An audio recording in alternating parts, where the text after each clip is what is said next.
medical support, and that's available from our ambulance service representatives here at the course. And talking about the course, absolutely perfect rowing conditions today. I don't think we should get any better. And I'm joined for the first stage of our racing up here again with Chris McCarthy. Good morning, Chris. Morning, John. It is a beautiful morning out here for racing. Looks like there's little to no wind out on the course. Not too sunny, no sun in the eyes as it comes up over the east, and should be a great morning of racing here at the Reindeer Regatta. And my observations, Chris, the atmosphere doesn't appear quite as thick as it did in the last couple of days. Let's hope it stays that way. No, well, I've just had a look, and it does seem like it's eased off this morning, which is good for anyone out there, as you mentioned, who struggles a little bit with their breathing. Hopefully that holds off for the rest of the day as the wind holds off. And we do mention again that we are working today on a modified racing schedule, a modified program, and this is because there have been a significant number of withdrawals. We understand as a result of lack of interest in competing in, unfortunately, these very heavy atmospheric conditions, but nevertheless we look forward to a great day of racing.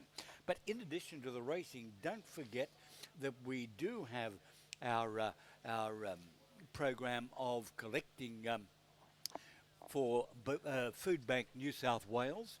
We are running a food drive, we might say, at the regattas this weekend, both today and tomorrow, and deliveries can be made to the marquee. But while we're giving that introduction, the first race is underway just a few moments early. This is race number 1, the Para Single Scull. It's a 2-horse race.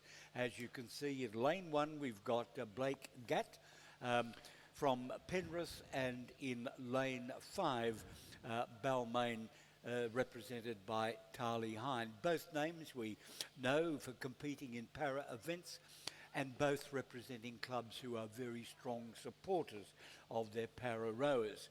But race only 500 metres, about halfway there at the moment. How do you see it, Chris? It does look like we're having a pretty clean race so far as we approach the last 200 metres or so of the first race of the day, the Para Single Scull.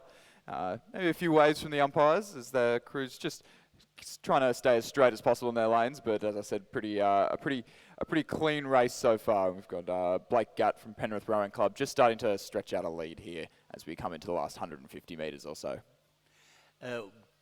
Rowing conditions we spoke about earlier, Chris, very, very good indeed, particularly for small boats, and I think for our power rowers we couldn't get any better.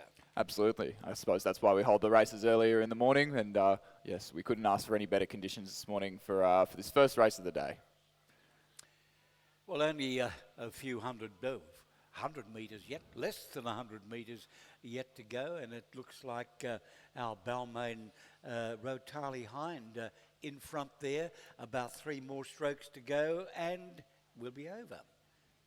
So I think that's Blake Gatt from Penrith, just crossing the line now in lane 4. Wrong lanes, as according to the program, but good racing there by Blake Gatt from Penrith Rowing Club, and that's ahead of Balmain's Tarly Hind, about to cross the line at the moment. And as I mentioned earlier, we will have presentations, and that'll be for first only in all our events today, and we encourage the winners to move back to the pontoon as quickly as possible in order that presentations can be made. So presentations to first in place in each of our finals and divisions here today.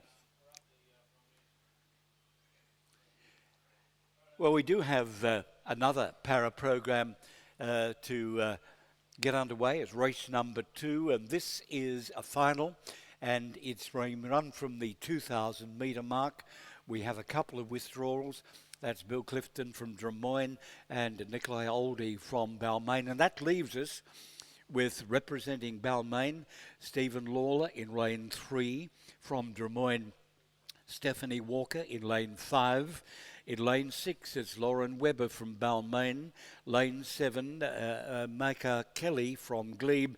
And in lane 8, Ruby Sutherland from Balmain. That's race number 2, about to get underway from the 2,000 metre mark.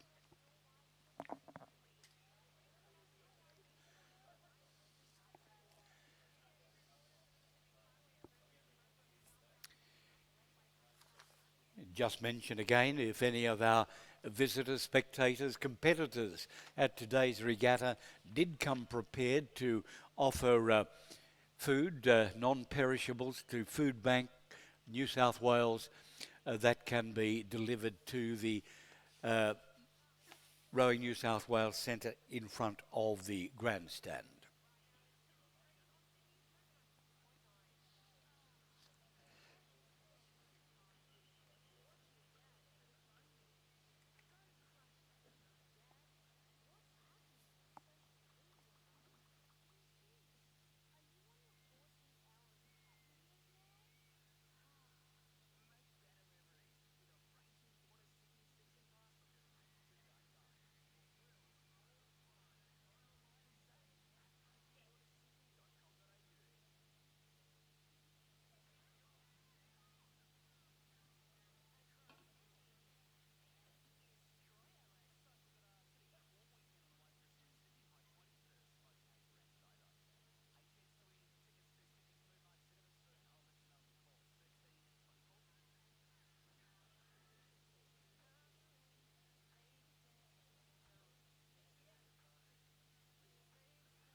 Well, ladies and gentlemen, our first medal presentation for today, the first race of the day, in fact, 2 races in one.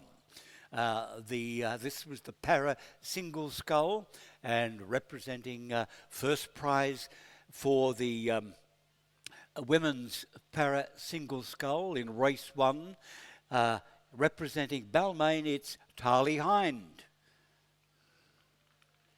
Well done, Charlie. And representing the second part of that para single scull, and representing Penrith, Blake Gatt. Congratulations, Blake. Ladies and gentlemen, perhaps applause for our trophy winners in race 1, the para single scull.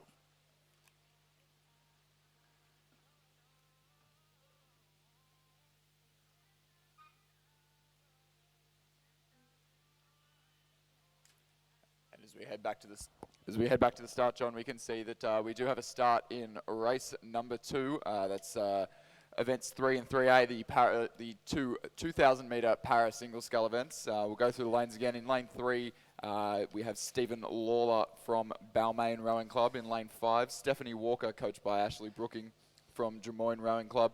In lane 6, representing Balmain, Lauren Webber. In lane 7, representing Glebe, Micah Kelly. And in lane 8, representing Balmain as well, we have Ruby Sutherland.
Well, ladies and gentlemen, midway through the course now, second event of the day, the para single scull, and it's again 2 races in one.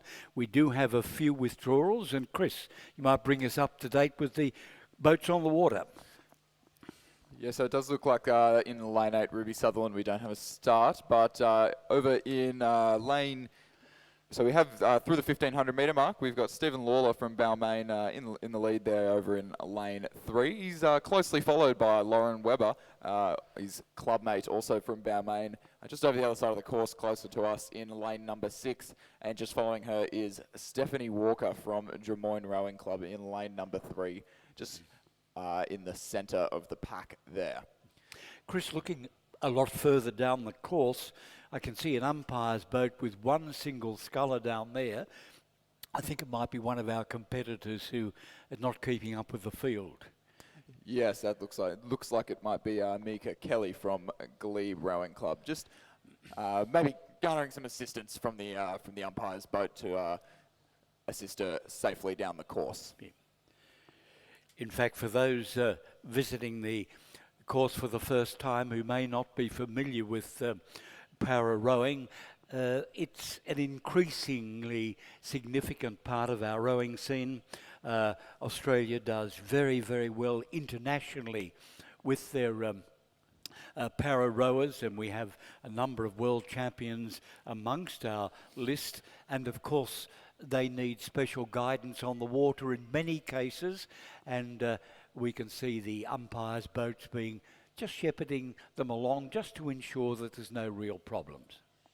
Yes, we've got a great culture of PR3, PR2 and PR1 rowing happening in Australia at the moment. I believe last weekend we had a composite PR3 8 at the head of the Yarra, and as well an entire 8 from Balmain Rowing Club, both competing in the Para 8. So great to see the depth of para rowing that's developing alongside our PR2 and PR1 athletes as well. Well, as we mentioned a little earlier, conditions are very, very good at the moment for small boats and para rowing. But I notice our resident pelican there leading the field hasn't crossed the line first, but very patient, as sits there and just watches our para scullers go by.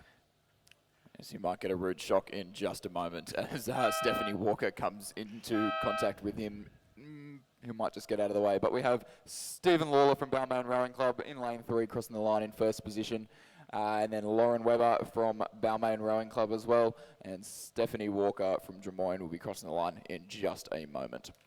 And just a reminder that there is trophies available for the first place in each final and in each division. And we'd ask our winners, in this case Stephanie Lawler and of course Stephen Lawler rather, and Lauren Webber, to move into the pontoon in readiness for a presentation of their trophy.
Well, ladies and gentlemen, our winners in the various categories in that A final of the para single scull coming into the pontoon at the moment. But we do take the opportunity of looking down the course to see a very fine effort, and I admire the effort of getting on the water and a beginner perhaps, extreme physical limitations, but the point is they are on the water and competing, and it's great to see.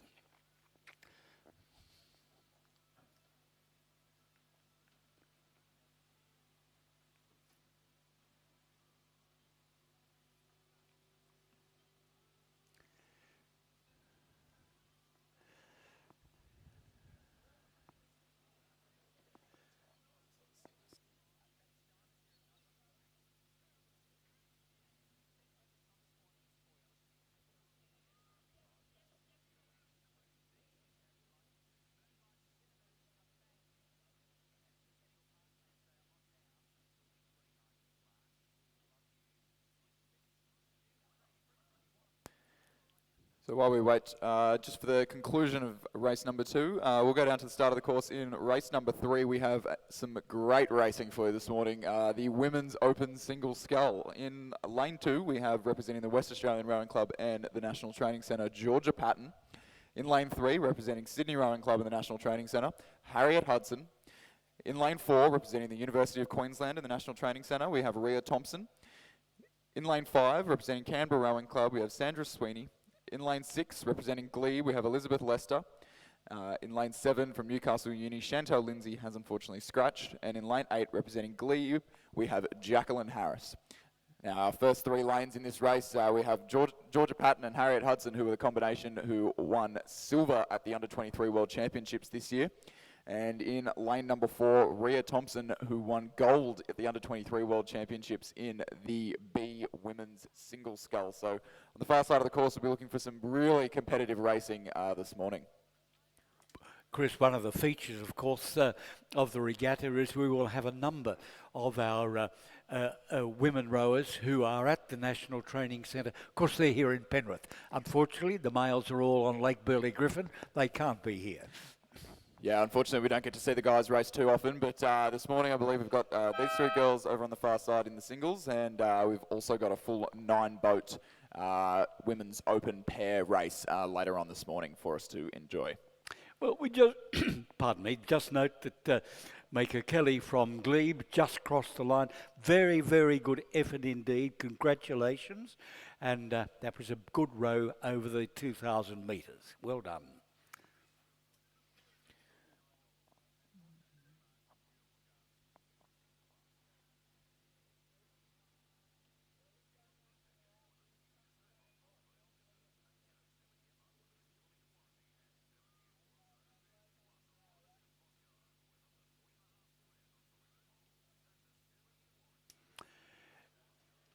One of the advantages of the very heavy atmosphere, Chris, is that early in the morning, with the rising sun looking directly into it, it's almost impossible to see the other end of the 2,000 metre course. But today, despite the heavy atmospheric conditions, at least we can see down there. Yeah, no sun shining in our eyes this morning, so we can see that the girls in the women's open single scull should be approaching about the 1,250 metre mark now. I can't make out too much of the proceedings, but looks like perhaps Rhea Thompson in lane 4, who would be the hot favourite here, just pulling out a slight lead, but we'll have to wait till they come up to the 1,500 metre mark to confirm that one.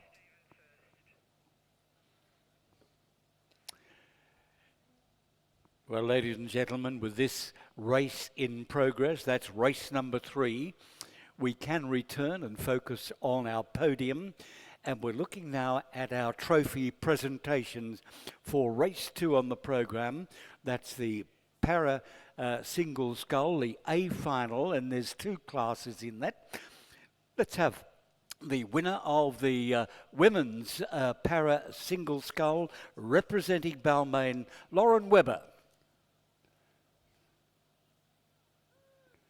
Well done, Lauren.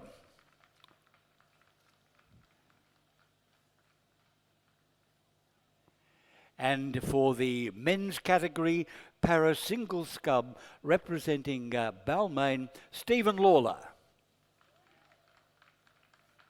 So, ladies and gentlemen, let's show your appreciation for the winners, male and female, A final para single scull.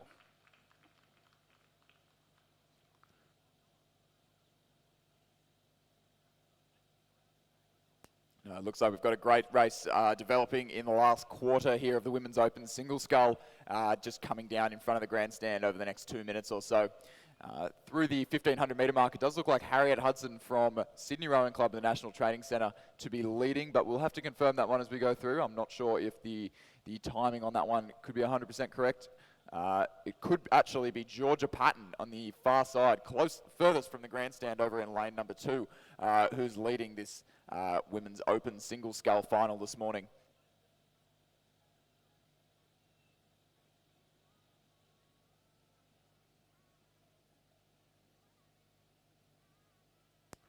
So it does look like, as we just approach the last 300 metres or so, Georgia Patton with the slight edge out of the 3 National Training Centre representatives on the far side of the course. Rhea Thompson in lane number 4 rather, just closest to us, just behind her, leading Harriet Hudson by about half a boat length. But all 3 girls giving it a real crack as they come into the last 250 metres. Just giving us a great insight into the world-class racing and the world-class training that happens just around the corner at the Women's National Training Centre here in Penrith. We've certainly got 2 groups here, 1, 2 and 3, probably with a lot of clear water, 150 metres back to the second group. But very good racing, as Chris has just said, and they're both all lifting in this top class here, top group, all lifting their rating now, it looks like, as you said, Georgia Patton from West Australia Rowing Club likely to take first place.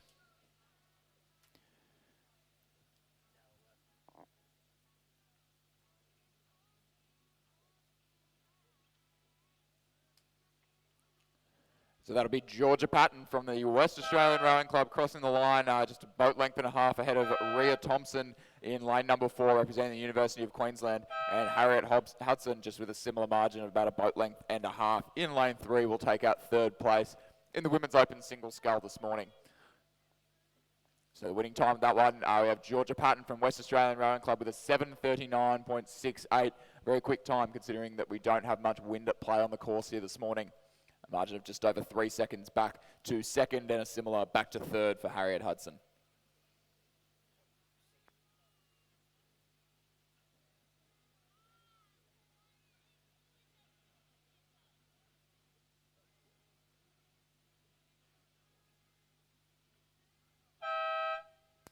Just crossing the line now, we'll have Sandra Sweeney for representing the Canberra Rowing Club, and we'll get a time for that one in just a moment. Representing Glebe, Elizabeth Lester in lane 6, just crossing the line in 5th position.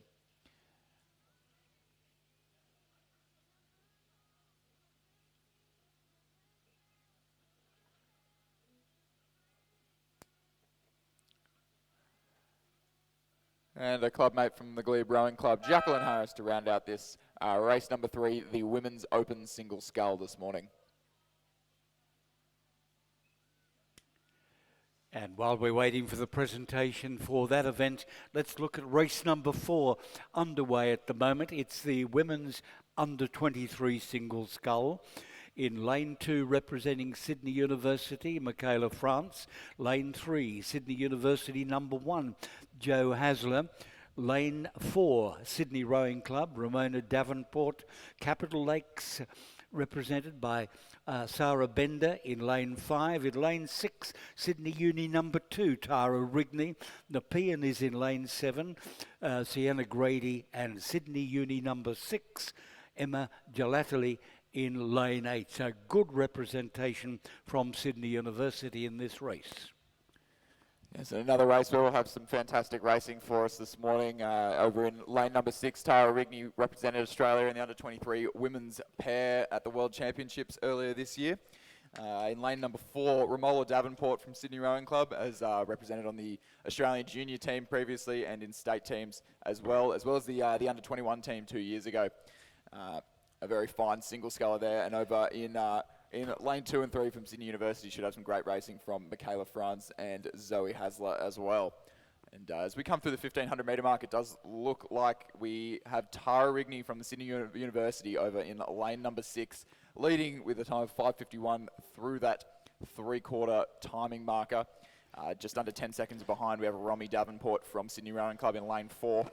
And we'll just wait to get confirmation of our 3rd and 4th places. It does look like our 2 leaders of this under-23 women's single scull are just really asserting their dominance over the race here.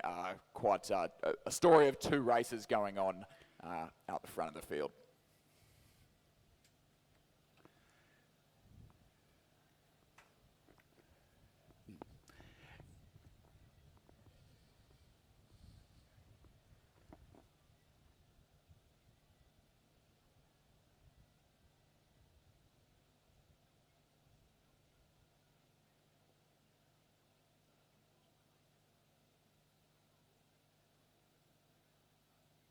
Well, positions in this race. Race 3 on the program. The women's under-23 single scull placings, as I see it, unchanged at the moment, with Tara Rigney from Sydney University in first place, leading Ramona Davenport from Sydney in second place. And that's unlikely to change in the 100 metres or so that's left of this race. Race 4, women's under-23 single scull. Tara Rigney sprinting home now, and she'll take the first place in this event, representing Sydney University.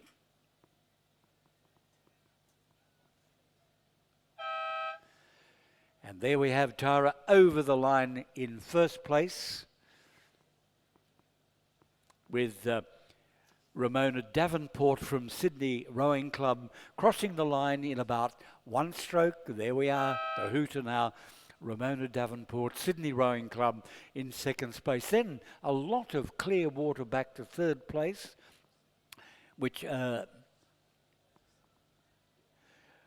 looks like Michaela France out of lane number 2, Sydney University colours. Yes, it will be. And beside her also from lane number 7, it will be Nepean's Sienna Grady home in 4th place. But excellent representation from Sydney University Boat Club in that event, and that same representation is reflected in the race now coming down, race number 5, the women's lightweight single scull. We have in lane 1 from Sydney University, Mia Thomas. Lane 2 from O'Connor Catholic, Elian Cotter. In lane 3, Sydney University number 7, Lizzie Trelaw. In lane 4, Sydney Uni number 3, Lucy Coleman. In lane 5, a school rower, Newcastle Grammar's Rosie Charge. And she's got some good competition there from Sydney Uni. Again represented in lane 6 by Bianca Gillette. In lane 7, Mossman, represented by Wendy Miller. And on the grandstand side, Newcastle University, Kirsty Hinton. So a great mix of under-23 open school and masters rowers in this women's lightweight single scull race coming down the course now.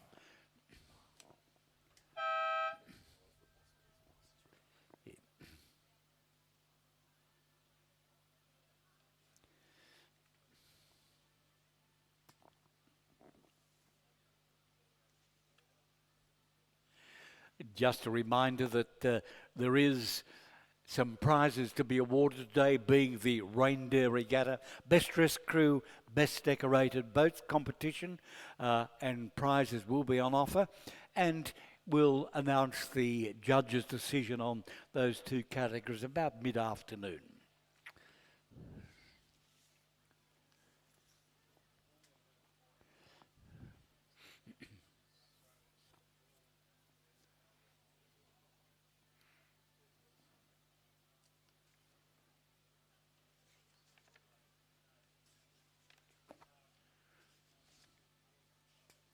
Does look like we've got some Sydney University dominance as we come through the 1500 metre mark of the women's lightweight single scull. In first place, Lucy Coleman in lane number 4 in a time of 6 minutes flat. In second, through the three-quarter halfway mark, Bianca Gillett, 3.5 seconds behind. Lizzie Trelaw trails by about 16 seconds in lane number 3, and Mia Thomas just 2 seconds behind her in 4th place there. Followed by Wendy Miller, and in 6th, Christy Hinton from Newcastle University over in lane number 8, closest to the grandstand.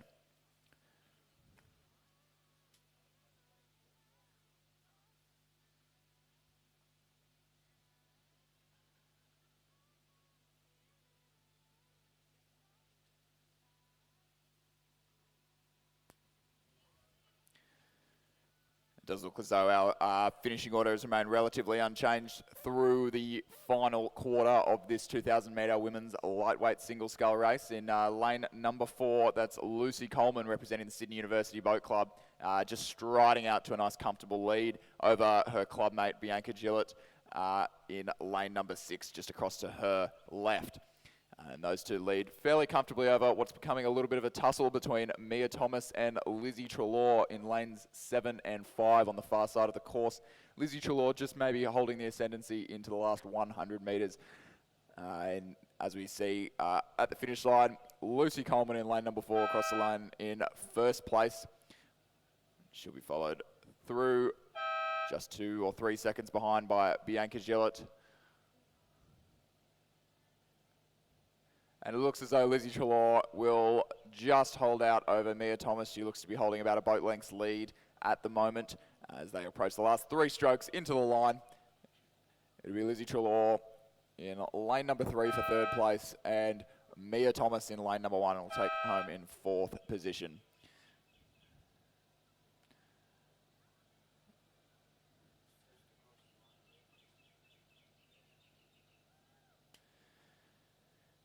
And in lane number 7, taking up 5th place from the Mossman Rowing Club, we have Wendy Miller. Holding it comfortably over our lane number 8 from Newcastle University, Christy Hinton.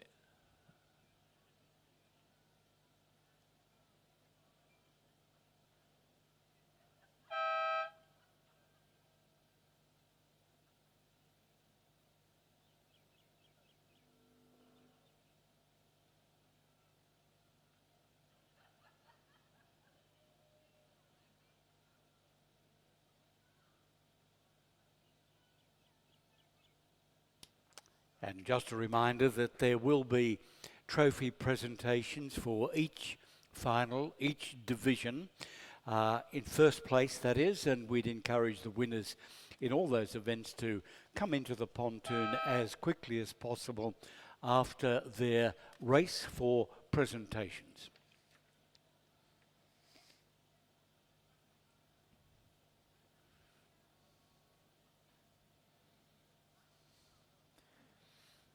As we head back down to the course, just approaching the 500 metre timing point now, we'll have the race number 6 this morning, the women's under-19 double scull. In lane number 1, representing Newcastle Grammar, we have Elizabeth Carter and Isabella Oakley. In lane 2, representing the Sydney Rowing Club, we have Sarah Abrams and Neve Graham, coached by Brendan Longman and Lachlan Carter. In lane 3, from Capital Lakes in the ACT, we have Claudia Downs and Charlotte Ryan, coached by Neil Smith. In lane number 4 from Newcastle Grammar, their number 3 crew in this event, we have Grace Ellis and Piper Rao. In lane number 5 from Hunter Valley Grammar, we have Erin Cockbain and Holly Baker.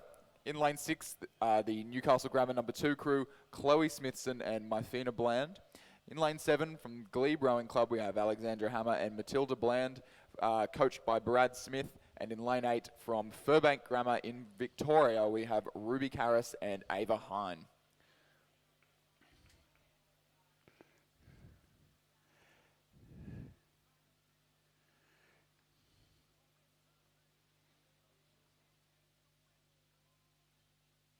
Chris, we spoke a little earlier about last week's Head of the Yarra.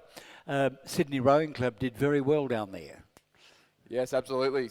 So Sarah Abrams racing in lane number 2 was a part of the Sydney Rowing Club Junior Women's 8, who raced in the Schoolgirl 8 and won over I can't recall who took out the second position, one of the Victorian schools down there, but that's a very, I'd say it's a very, very confidence-inspiring win for the rest of the season for those girls from Sydney Rowing Club, comprised mostly of year 11, year 10 and 11 girls, as well as a couple of girls just finishing year 12. So by no means the most experienced crew on the course, but taking home the win there. Yeah. And they were followed up by the men's 8, who, following on from the last 2 years, the NTC boys didn't come down, but they had the first place starting position and just held that ascendancy throughout the race and took out the head of the Yarra 3 years in a row. Also, you mentioned the schoolgirls there. Newington had 3 8s down there. Did very well, 2 seconds behind the National Championship Scotch, but in their under year 10-8, they took first place. They were to compete today, but they're amongst the withdrawals. Unfortunately, I'd like to see how they went on the water. Yeah, absolutely. Definitely some good performances coming out of Newington early on this season. So they'll definitely be one to watch as we approach the real racing season of February and March next year. I was also impressed on the schoolboy scene here. About 3 or 4 weeks ago, we had a mass turnout of all the Scots crews. They'd obviously been in for some rowing camp, and I was very impressed with some of the performance of Scots. It seemed to me a vastly improved performance compared with previous seasons. Yeah, absolutely. Scots definitely up in their game over the last couple of seasons. Jason Baker moving over there coaching the first 8, and now Dustin Butler, previously of Sydney University Boat Club, coaching the second 8. So it's worth noting those two won the Youth 8 2 years in a row, the Noel F. Wilkinson Trophy at the National Championships for New South Wales, and now as a combination coaching at the Scots College will definitely be one to watch out for as well. I think it should be a very interesting GPS racing season this year. No, obviously, I think Shaw at the moment the clear favourites, but no real clear indicator of what could happen at the head of the river yet. Obviously, the current national championship in the schoolboy is Scots from Melbourne. They took out 2 wins down at the head of the Yarra. Admittedly, it's match racing and it's over several kilometres, a long race, but they're obviously in form as they are usually. Yeah, well, also competing very strongly at Henley Royal Regatta. They were definitely a class crew from the Scotch College, and obviously a great program down there. Well, talking about Victoria, I would think that looking at our combination of Ruby Carras and Ava Hine from Fairbank Grammar on the grandstand side, they appear to be doing very well indeed. Yeah, so as we've just come through the 1,500 metre mark now, the women's under-19 double scull. Looks like our leaders are Newcastle Grammar over in lane 1, so Elizabeth Carter and Isabella Oakley going through in a time just under 6 minutes. And in lane number 2, in second position, just next to them and just over a second behind, we have Sarah Abrams and Neve Graham from the Sydney Rowing Club. And back in third position, over on this side, as you mentioned, John, the crew from Fairbank Grammar in Victoria doing very well for themselves in that podium position. And it does look as though the top 3 crews are really having their own race, again, away from the rest of the crew. So a bit of a gap of about 11 seconds back to the girls from Capital Lakes Rowing Club in lane 3, followed by Glebe, Newcastle Grammar number 2 and Newcastle Grammar number 3. Now, for those from Sydney who are not familiar with Fairbank Grammar, it is a Melbourne-based school, headquarters at Brighton, 3 campuses, 2 of them co-ed, but in the senior school it is girls only. And we see them regularly at our national championships up here at Penrith. As we come into the last 60 metres or so, it's the girls from Newcastle Grammar really extending their lead over the combination from the Sydney Rowing Club in lane number 2. That's so Elizabeth Carter and Isabella Oakley just crossing the line over in lane number 1 there, followed by the girls from Sydney. So they just take their final strokes. Sarah Abrams entering year 12 next year, and Neve Graham just graduating year 12, getting back into the sport after school. We'll have the girls in the yellow from Furbank Grammar in lane number 8, just crossing the line now.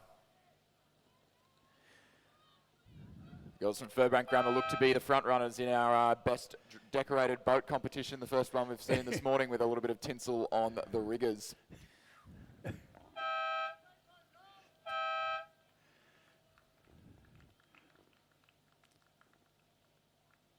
Well, still a couple of our competitors in the women's under-19 double scull yet to cross the line, but having said that, our next race, the women's under-21 double, is underway already, and all 4 crews appear to be there. University of New South Wales, represented by Tanya Biaya and Victoria Long. Sydney Uni, Zoe Latham and Ellie Clubb. University of New South Wales, Anna Ristic and Charlotte Stansvik, and from Sydney Rowing Club, India Thompson and Grace Cipher. Now, a lot of the names there very well known in the junior rowing, and what do you think of the chances amongst these 4 crews, Chris? Yes, I'd expect the racing here, and it does look to be the crew from Sydney Rowing Club who've got a pretty dominant lead going through the 1,000 metre mark. We'll get the timing hut at the 1,500 metre mark to confirm that. So that's India Thompson and Grace Cipher. India Thompson winning the Youth 8 last year for New South Wales. Grace Cipher just recently joining Sydney Rowing Club from Rockhampton, moving down here at the conclusion of school. So a possible lightweight combination going forward in the season. It looks to be like they're followed by the girls in the centre lane from Sydney University. It's Zoe Latham and Ellie Clubb.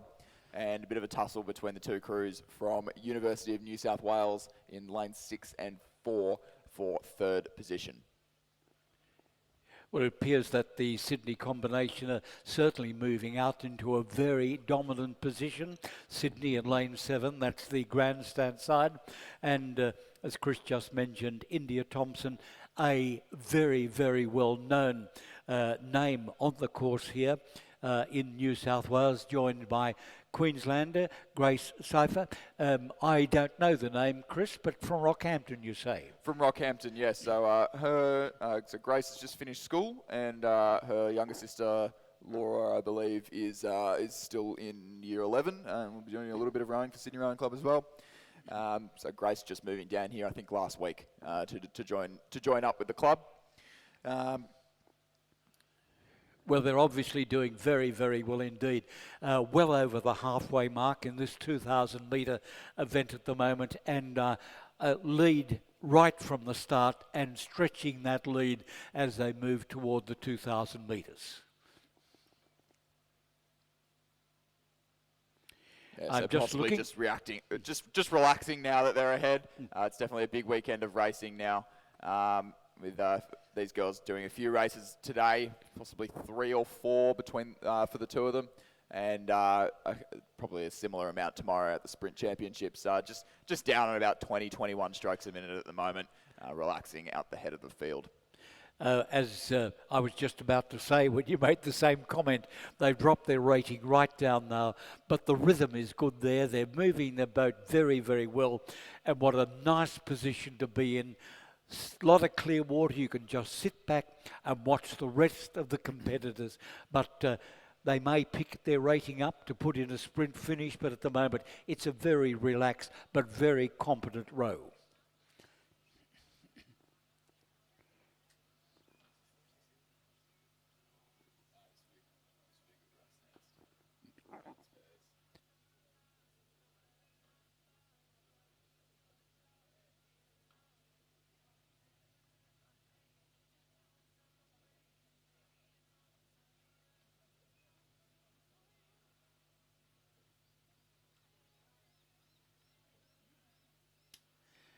Well, moving now toward the last 50 metres of this race, and the Sydney combination of India Thompson, Grace Cipher haven't lifted their ratings. I was wondering if they would make a sprint effort toward the finish, but no, just content to cross the line with a very competent, relaxed row. Well done indeed. Yeah, matching up very nicely, getting good length, just paddling across the finish line. We'll head back round for racing in, I believe, 4s. In probably just about an hour or so.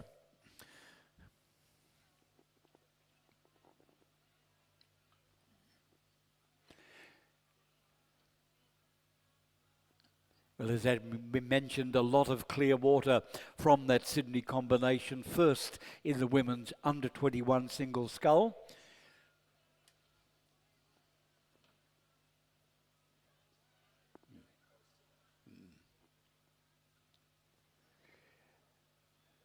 There is the Sydney University combination, Zoe Latham, Ellie Clubb over the line in second place. And again, that long stretch of clear water back to third place.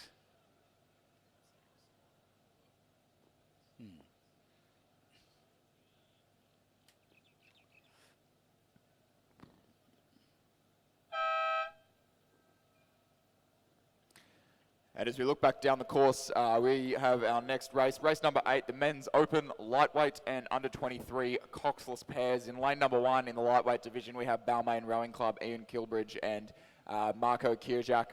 In lane 2 in the under 23 division, representing Mossman Rowing Club, Patrick Burke and Nicholas Pender, coached by Matthias Ungemark. In lane number 3 from the Sydney Rowing Club, Miles Devereaux and Alexander Pikelis, coached by Franz Imfeld. And lane number 4 from Sydney University, Tom Anderson and Kieran Riak, coached by Chris Holliday and Jack Hanley. In lane number 5, we have representing the Sydney Rowing Club in the under 23 division, Harry Crouch and Oscar Carr Middleton. In lane 6 from Sydney University in the under 23s, Finlay Blake and Miller Argent. In lane 7 from Mossman Rowing Club, the Ungemark brothers, Biani and Torben, coached by their father, Matthias. In lane number 8 in the open division, Sydney University, Joshua Hewitt and Morgan Brooking. And in lane number 9, composite from Sydney and Sydney University, that'd be Matthew Murray from Sydney University and Alex Nicol from Sydney Rowing Club. It does look like those boys in the open division, the composite crew just leading things closest to the grandstand as we come down to the last 150 metres or so. They'll be closely followed by the leading under 23s. That'll be Harry Crouch and Oscar Carr Middleton, just under a second behind them at the 1500 metre mark. And it does look like Harry Crouch and Oscar Carr Middleton are putting on a really good sprint to the line here, just challenging the boys, the composite crew from Sydney and Sydney University as we come down to the line. Does look like the all Sydney crew of Crouch and Carr Middleton just upping their rate of striking slightly higher than Nicol and Murray in lane number 9. And it'll be Crouch and Carr Middleton to cross the line in lane number 5, just 2 feet over Nicol and Murray from Sydney and Sydney University. In third position, the boys from Mossman Rowing Club, that'll be Patrick Burke and Nicholas Pender. In fourth place, we'll have the Ungemark brothers in lane number 7, Torben and Biani. They'll be followed by Sydney University in lane number 4 and Sydney University in lane number 6. That's Tom Anderson and Kieran Riak, followed by Finlay Blake and Miller Argent. And they'll just come home in front of Miles Devereaux and Alexander Pikelis in lane number 3 from Sydney Rowing Club. And we might mention this was 3 races in one.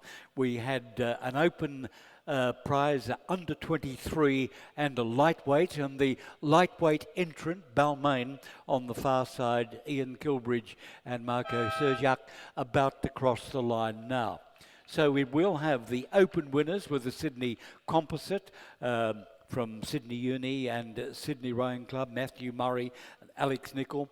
The under 23 winner and winner of the race overall, Harry Crouch, Oscar Carr Middleton from Sydney, and the lightweight division from Balmain, Ian Kilbridge and Marco Cusack.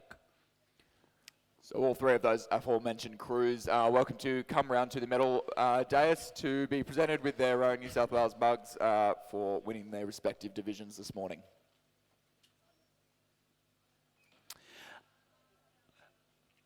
I would mention that we are today running on a modified program, a racing schedule, because of the atmospheric conditions. There were a number of withdrawals which caused those modifications. However, Rowing New South Wales strongly recommends that anyone who may have a breathing problem should not compete today. But if anyone is feeling stressed after their competition or any time during the day, please seek medical advice. And we do have ambulance representation at the regatta today. So if anyone is feeling stressed, please seek support.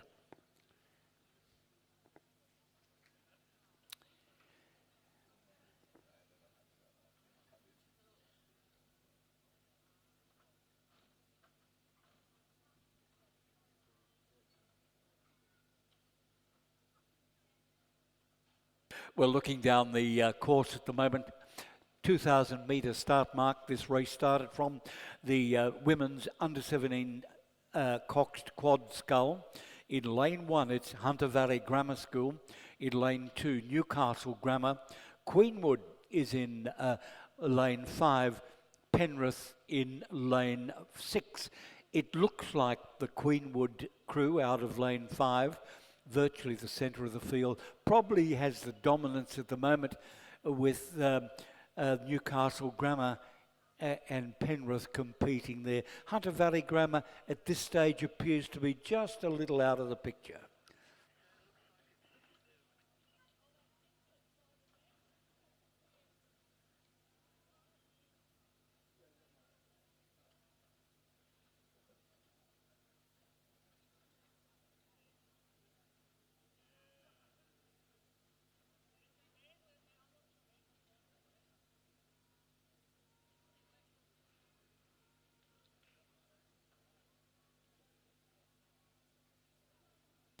Ladies and gentlemen, presentation for one of the category winners in that last race, and this is the under 23 category. Harry Crouch and Oscar Carr Middleton. They were first overall, but as we mentioned, there were 3 categories in the one race: a lightweight, under 23, and an open. And we have the winners of the under 23 category on the dais at the moment, and our presentation of trophies to Sydney Rowing Club. Sydney represented by Harry Crouch and Oscar Carr Middleton. And congratulations, Sydney Rowing Club, winners of the under 23 division of the coxless pair.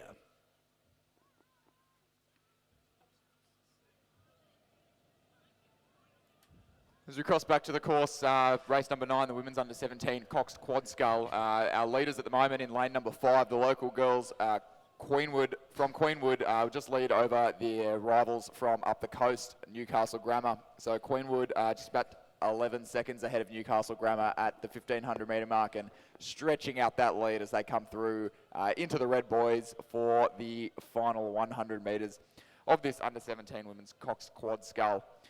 Just keeping the rating nice and high, good length, and matching up nicely as they just enjoy the lead that they've earned over the first 1,990 metres of this race as they come through to cross the line now. And that crew: Chelsea Pratt, Tiffany Botha, Stephanie Preller, and Beth McLellan and Lucy Anderson in the coxswain seat. Queenwood, winners of the under 17 cox quad scull. They'll be followed by Newcastle Grammar through in second place, and looks to be Penrith Rowing Club in lane 6 for third place. Penrith Rowing Club, another strong contender for our best decorated boat competition. I can see some Santa hats in the coxswain seat and some reindeer antlers on the athletes.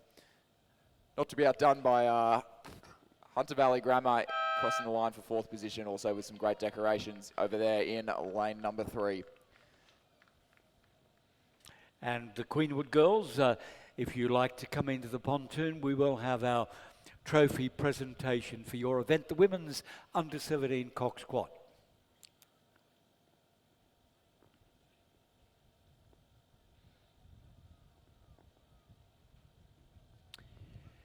Well, our next race is at the 1,000 metre mark. We see the competitors in our A final of the para scull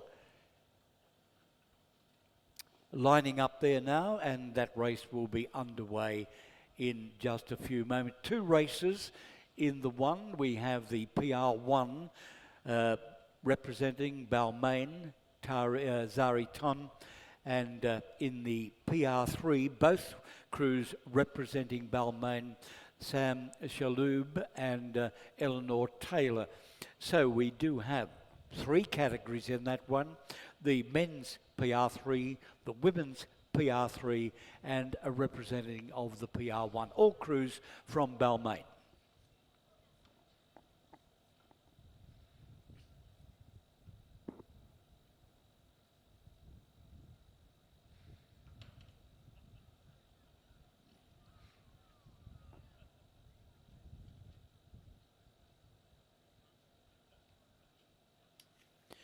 We mentioned earlier that Rowing New South Wales are partnering this weekend, that's today and tomorrow's regatta, with Food Bank New South Wales. And if you have any donations, and we're looking at donations of non-perishable food, they can be passed into Rowing New South Wales officials at the marquee in front of the grandstand.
Well, let's look back at the A final of our para scull, and as we mentioned, there are a couple of categories there.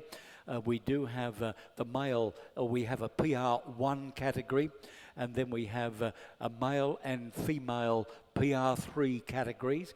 The PR1 representing Balmain, Zani Tun is sculling in lane 1.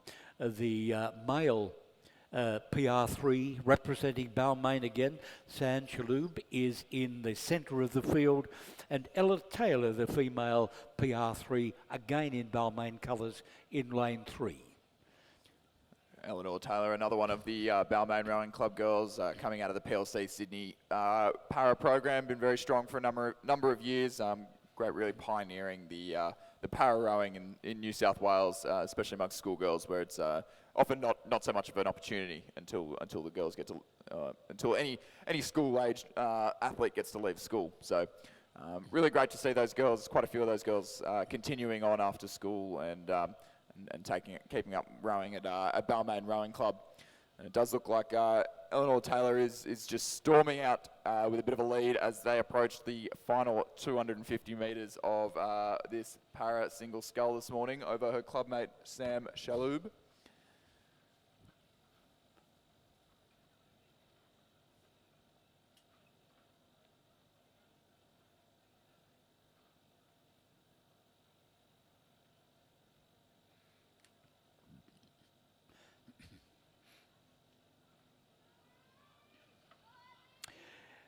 Oh, Chris, as you mentioned, PLC in Croydon and Balmain were the real pioneers in our para racing program, but it's good to see the program spread to other clubs now. I'm thinking of the local Penrith club and Nepean here locally, and perhaps Drummoyne as well. Yeah, absolutely. We're seeing a lot of athletes coming out of Penrith in particular, and Drummoyne Rowing Club as well. I believe we had a sculler from Glebe earlier in the morning in our 2,000 metre racing. But as we look back down to the course, in lane number 6, it'll be Eleanor Taylor from Balmain Rowing Club, who will cross the line in first place in the para single scull 1,000 metres. And then her clubmate in lane number 5, Sam Shaloub from Balmain, will cross the line in second position. And then as we look back down the course, the PR1 racing happening within the same event, within the same race, but a separate event. So PR1 is formerly known as arms and shoulders. So PR1 is a restricted movement of anything below the chest, essentially. So no hip movement from the athlete, no leg movement, obviously, and just arms and shoulders. So Zani Tun from Balmain Rowing Club having a great crack in this 1,000 metre racing of the PR1 single scull.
It's on.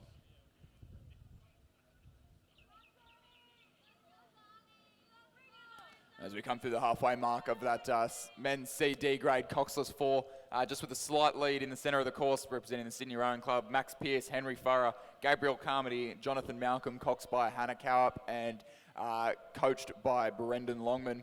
Bit of a mix here of Year 11 students, school leavers, of Year 11 students, as well as recent school leavers just finishing up with the HSC.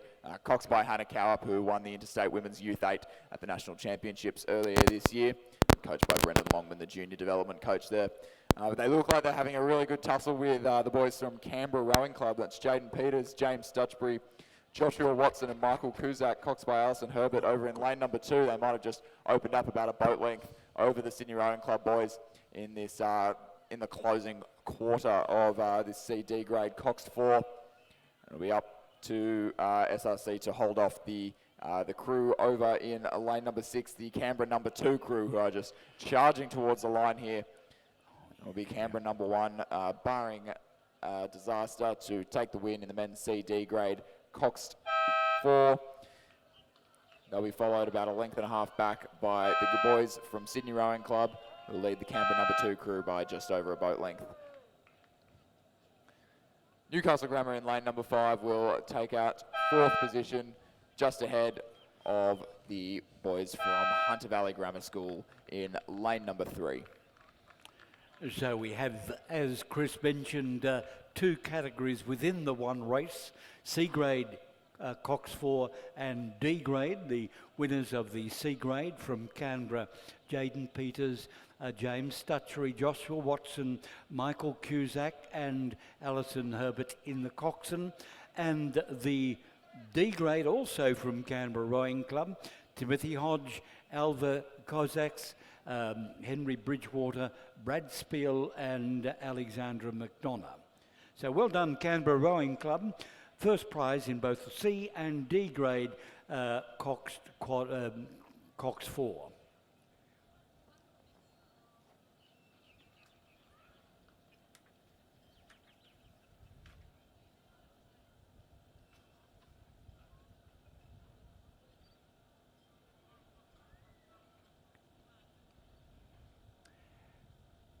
Well, we're also from the 1,000-metre mark. Race 12 is about to get underway, if not already. It's Division 1, and this is a race in its own entirety and entitled to medal presentation at its conclusion. The men's novice single scull. In lane 1 from North Shore, Joshua Naskowski. In lane 2 from Nepean, Eric Rowan. In lane 3, University of New South Wales, Ryan McGorry. In lane 4 from Glebe, Benedict Astle-Hardy. Lane 5, University of New South Wales, Zach Partridge. In 6, it's Alexander Deutsch from Mossman. In lane 7, Alex Vella from Nepean. And in lane 8, Oliver Rose, Mossman number 3.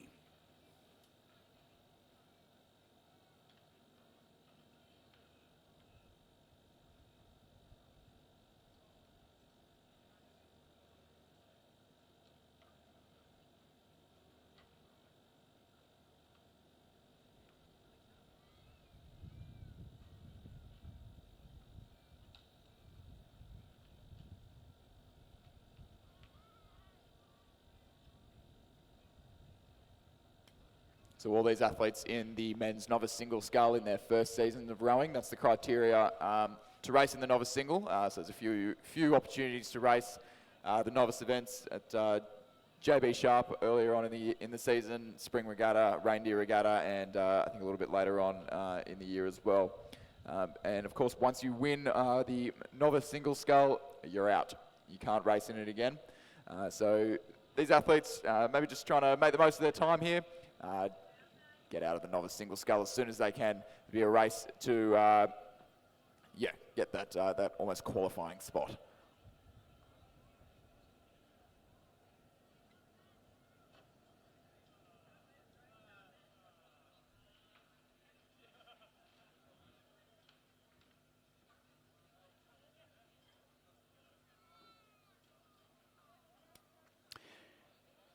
Well, coming into the pontoon at the moment, the winners of one of the categories of the grade Coxed 4, that's the C grade category. We remember that Canberra won both the C grade and the D grade, and this is the Canberra C grade about to have their trophy presentation.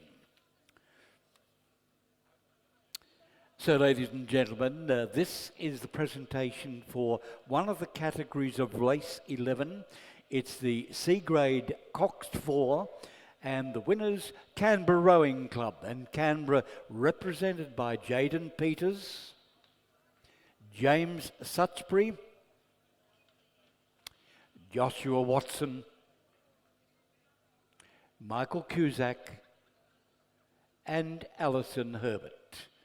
Coached by Mark Katovaski, Jeffrey Brown, and a good effort by Canberra Rowing Club to win both categories of the C and D grade Cox Quad 4. Ladies and gentlemen, please show your appreciation to Canberra Rowing Club, winners of the C grade Cox 4.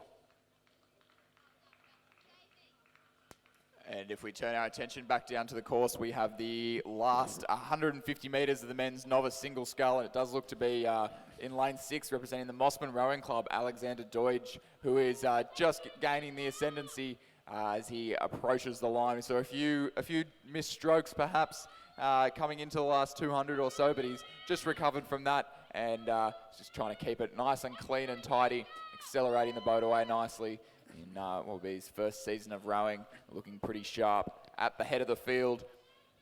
It'll be Alexander Deutsch over Joshua Nowaketsky from North Shore Rowing Club. It will be it'll be Alexander Deutsch from Mossman, followed by University of New South Wales in lane 3, Ryan McGorry.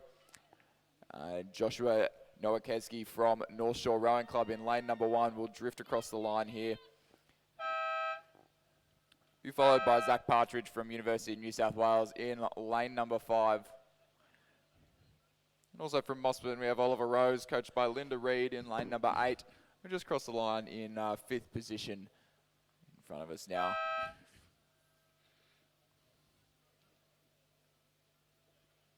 Really having a crank towards the line. We'll have representing the Nepean Rowing Club, Alex Vella, just really sprinting away from his clubmate, Eric Ruin, in lane number 2.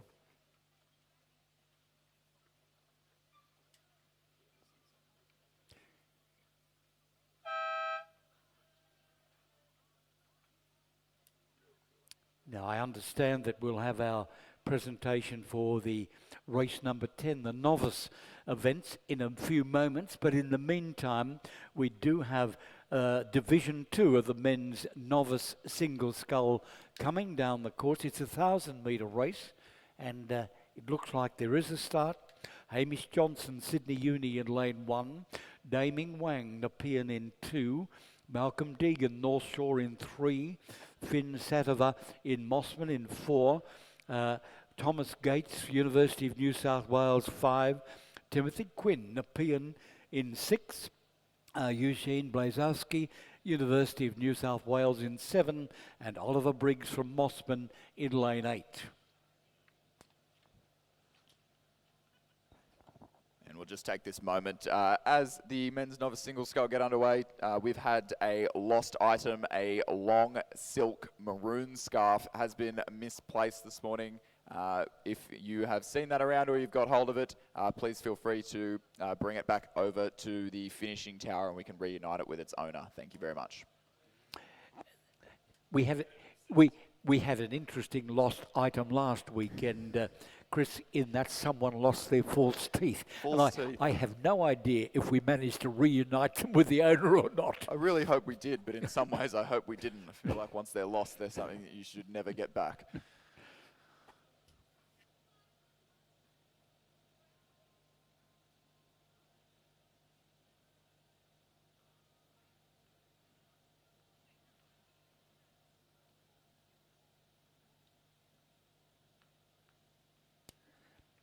Well, as we mentioned, it's the second division of the men's novice singles underway at the moment. Pattern to me, it looks like Eugene Blazowski from University of New South Wales is in a fairly dominant position there. He's rowing in lane 7. That's 2 in from the grandstand side. But a bit hard to forecast exactly when looking head on. Yes, although we remarked earlier that we don't have the sun in our eyes this morning, we do still have a little bit of haze around. As they come a little bit closer, we'll be able to get a better idea. Everyone stops looking like little black dots and a bit more like athletes that we can discern some positions from.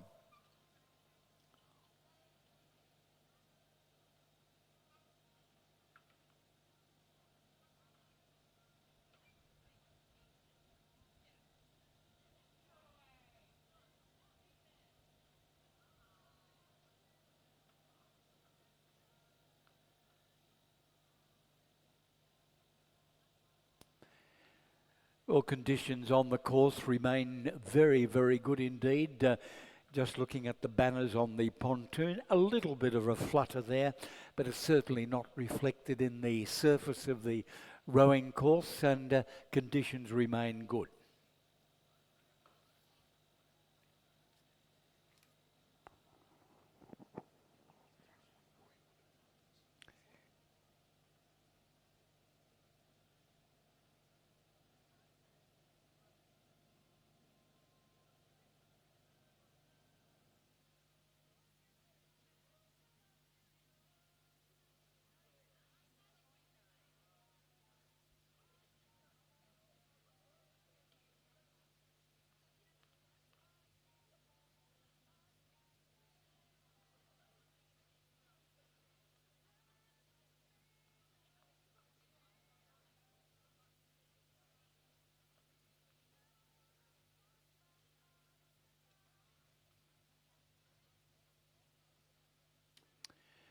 We might mention for those who are latecomers to the regatta centre here, we are rowing on a modified draw today.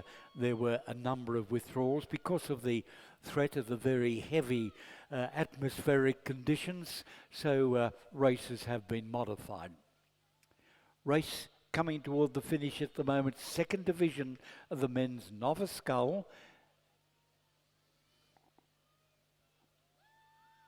Yes, and as you called earlier in the race, John, we have Eugene Blazowski from the University of New South Wales crossing the line to take out the second division of the men's novice single scull in lane number 7.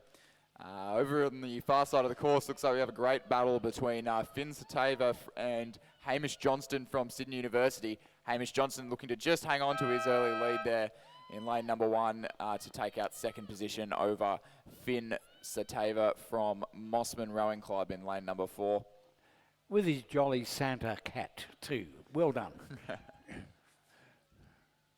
And in lane 5 for fourth position, we'll just see Thomas Gates from the University of New South Wales. Will be followed by Malcolm Deegan from North Shore Rowing Club, Oliver Briggs from Mossman, and Nepean's Damien Wang just crossing the line in the next couple of strokes or so, ahead of his clubmate. That'll be Timothy Quinn in lane number 6. Well, still considering with the starts from the 1,000-metre mark, and the race about to get underway is the Division 1, first division of the men's under 16 single scull. Yeah.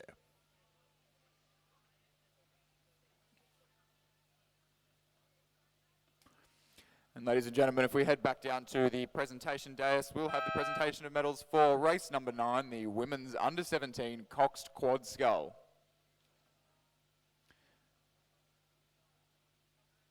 Ladies and gentlemen, a round of applause for our first place winners, Queenwood. Queenwood are represented by Chelsea Prout,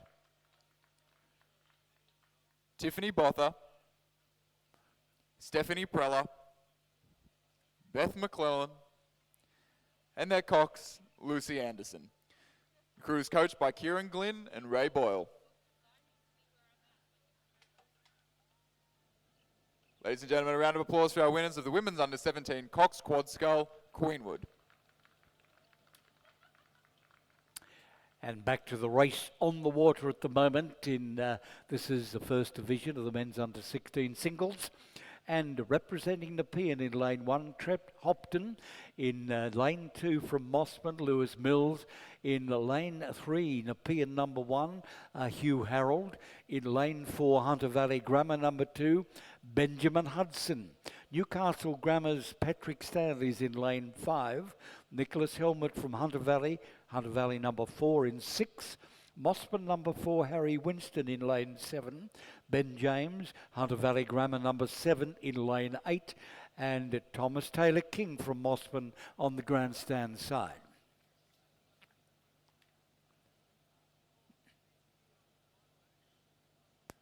Does look like we've had a few withdrawals from this one. In lane number 2, representing Mossman, Lewis Kills did not start, as well as lane number 9 from Mossman as well, Thomas Taylor King, not starting in this first division of the men's under 16 single scull. And as we come through the halfway mark, 500 metres of the way through this 1,000 metre race, in the lead, representing the Hunter Valley Grammar School, is Benjamin Hudson. He leads only narrowly over Hugh Harold, the local boy from Nepean Rowing Club, just 0.03 of a second behind. Mossman's Harry Whiston will be sitting in third place, a little bit further behind. It's definitely a 2-horse race for the lead at the front of the pack in this under 16 single scull race between Benjamin Hudson and Hugh Harold, staying locked together as we approach the last 200 metres or so of this race. This is going to be a great finish, as Chris said, between Hunter Valley's Benjamin Hudson, Newcastle Grammar's Patrick Stanley, is it? Or Nepean Hugh Harold, Chris, did you? It does look Benjamin Hudson from Hunter Valley Grammar and Hugh Harold from Nepean Rowing Club over there in lane number 3. It looks like Hugh Harold may have just come through. He was only narrowly behind at the 500 metre mark, and he looks to be leading by just under a boat length now. But Benjamin Hudson from Hunter Valley Grammar not letting him have it all his own way, not going down without a fight in the red boys in the last 100 metres. We approach the line though.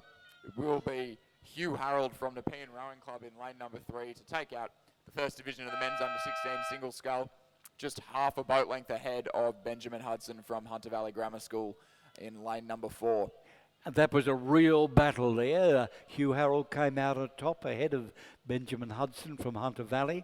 That was Division 1, the men's under 16 single scull. Looks like we have another really great battle for the bronze medal position from Patrick Stanley from Newcastle Grammar, just taking it out over Harry Whiston from Mossman Rowing Club. Obviously, there we can see they're reversing the results at the 500 metre mark.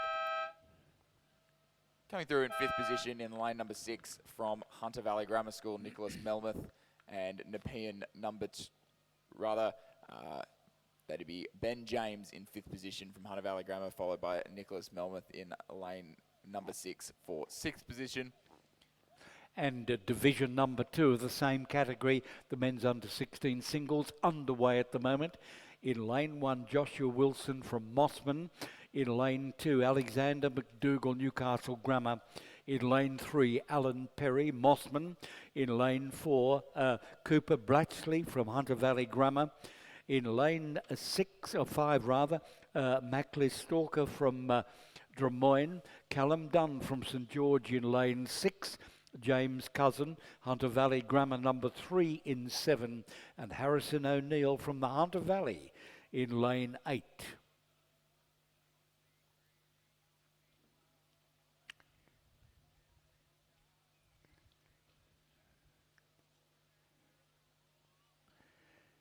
It looks like the Hunter Valley representation is certainly coming out here as I look at it. Cooper Blatchley from Hunter Valley Grammar in the centre of the field. Lane 4 appears to have an edge over his boat shed mate James Cousin, Hunter Valley Grammar number 3 out of lane 7. But a good move over there from on the far side. Is that Mossman? Yes, it is. Joshua Wilson from Mossman Rowing Club, just maybe coming through James Cousins from Hunter Valley Grammar. So at the 500 metre mark, Cooper Blatchley was ahead by 4 seconds over Joshua Wilson. But Joshua Wilson really putting on a great move, as you said, John, in the last couple of 100 metres over in lane number 1 in that far lane. We've seen some good finishes over there so far this morning. Maybe just holding 3/4 of a boat length of a lead over Cooper Blatchley from Hunter Valley Grammar as we come into the last 2 or 3 strokes into the line. Be Joshua Wilson from Mossman Rowing Club over Cooper Blatchley from Hunter Valley Grammar. A lead over Alexander McDougall coming through from Newcastle Grammar. Really moved through the field in the last 500 metres in line number 2 for 3rd position. James Cousins from Hunter Valley Grammar School in 4th, and Alan Perry from Mossman Rowing Club in 5th position. And a reminder, we invite the winners of each of these races, divisions and championships to come to the pontoon for their trophy presentation. There will be trophies for first place only. However, Division 3 of the men's under-16 singles underway at the moment. Again, a good field. One withdrawal we're aware of. That's Callum Young from Balmain. But that leaves with a line-up in lane 1. Representing North Shore, Ted Potter. In lane 2 from Mossman, Oliver St. Pierre. In lane 3, Upper Hunter number 2, Patrick McLean. In lane 4 from Newcastle Grammar, Ben Riley. Mossman's Bo Nicholas is in lane 5. In lane 6, Hunter Valley, Hudson Walker. Hunter Valley Grammar, Trefon Stramboli from 7. Number 8, Balmain scratched, as I mentioned, but Finnegan Slattery O'Brien. Hunter Valley Grammar, number 8, in lane 9. And as we've just come through the 500 metre mark, it's the sculler in lane number 2, representing the Mossman Rowing Club, Oliver St. Pierre, coached by Judith Ungamark, who's come through with a dominant lead at the halfway mark, 5.7 seconds ahead of his clubmate Bo Nicholas, also coached by Judith Ungamark at the Mossman Rowing Club in lane number 5 in the centre of the course. It looks like Bo holds a pretty strong lead over Trefon Stamboli from Hunter Valley Grammar, and back to Hunter Valley Grammar number 8, Finnegan Slattery O'Brien, also on the closest side of the course, closest to the grandstand. It does look like Oliver St. Pierre from Mossman Rowing Club over on the far side in lane number 2 is really maintaining that lead that he's worked for in the first half of the race. Just staying nice and tall, keeping the rating nice and high, as we like to see for a 1,000 metre race, staying in his own rhythm. Just enjoying the view back to the rest of the field as he enters the last 8 strokes or so of this third division of the men's under 16 single scull.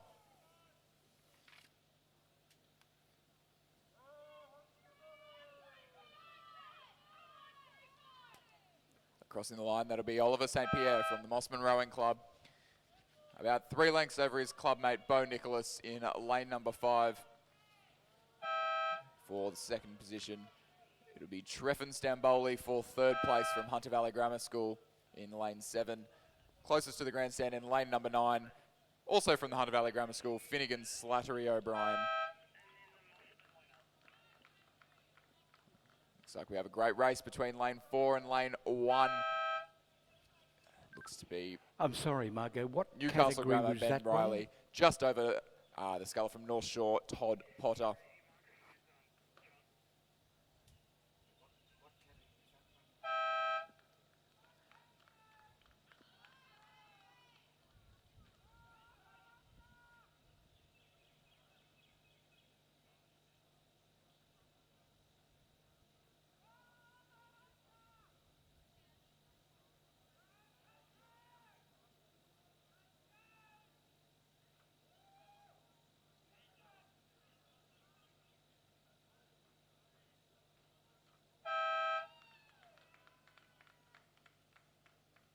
Ladies and gentlemen, we move back to our pontoon now, and we're looking at race 14.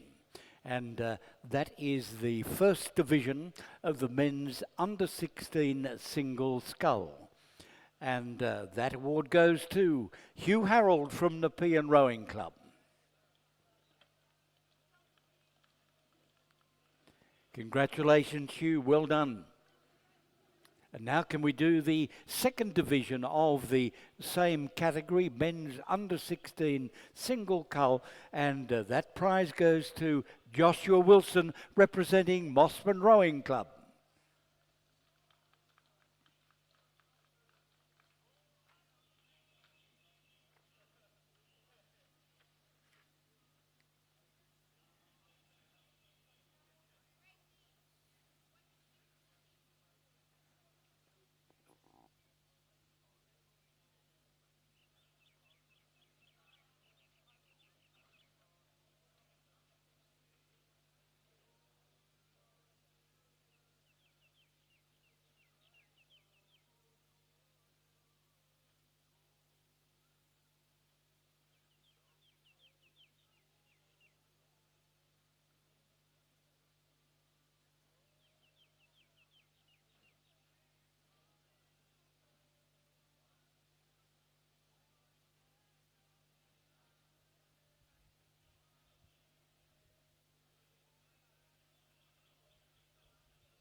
Well, ladies and gentlemen, let's stay with our podium and some more presentations. And this will be for race number 10. This is the para single scull, and we had 3 divisions in this particular race.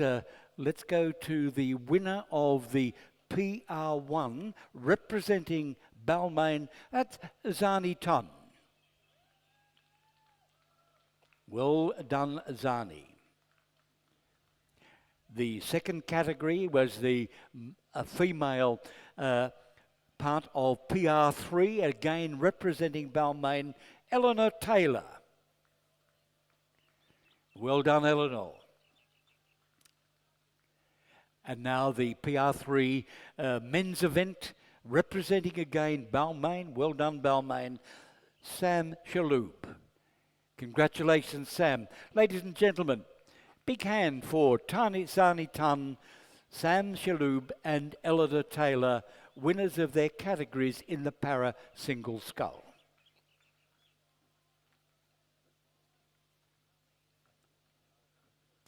If we head back down to the course, we'll see race number 17, the Women's Masters Coxless 4.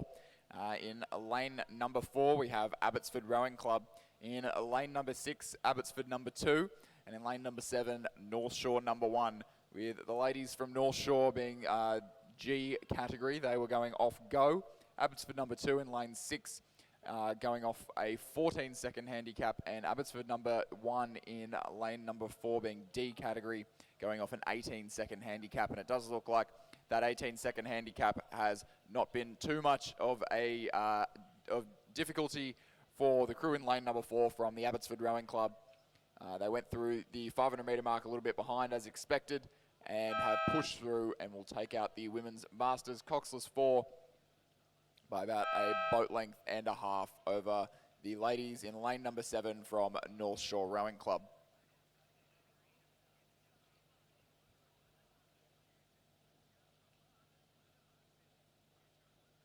Well, let's go back now to the podium while we're waiting for that single crew to come in. This is Division 3 of the men's under 16 single scull, and the winner from Mossman is Oliver St. Pierre. Well done, Oliver.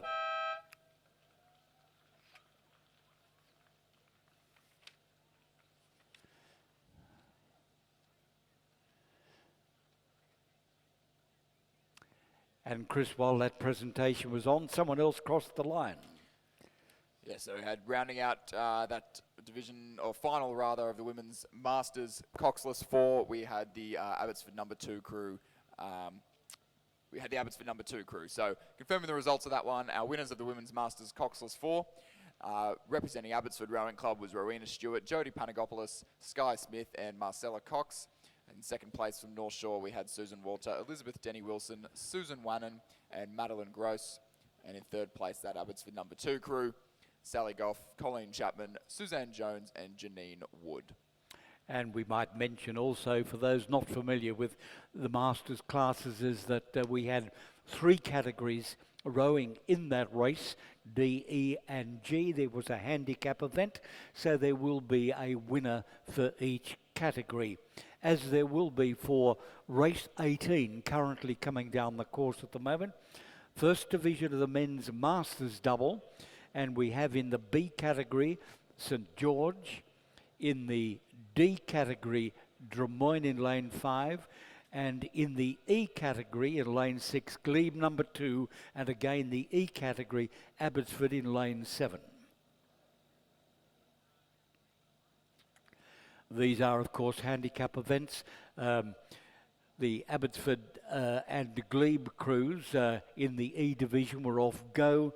Drummoyne 5 seconds, and St George in the B category 12 seconds. Now 12 seconds, a long way to catch up in the Masters category, but it looks like our crews on the E category, Glebe and Abbotsford in lanes 7 and 6, managing to hold out there, but an excellent move from Drummoyne, made up from David Page and Anthony Howarth, coming up there very, very well, still within striking distance, but they've yet to strike.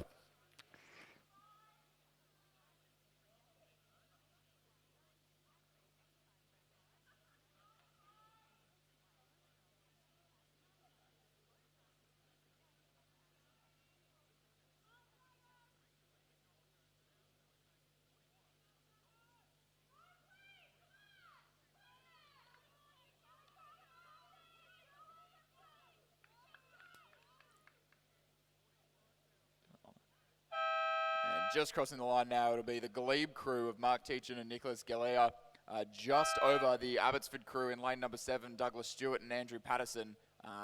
Be a very narrow one there indeed, but it did look to be the Glebe crew, yes, confirming that by only 0.47 of a second there. And the Drummoyne crew, Charles Hamilton and Anthony Howarth, in lane number 5 for 3rd place. And just crossing the line now, we have St George Rowing Club, James Madgerich and Christopher Jones.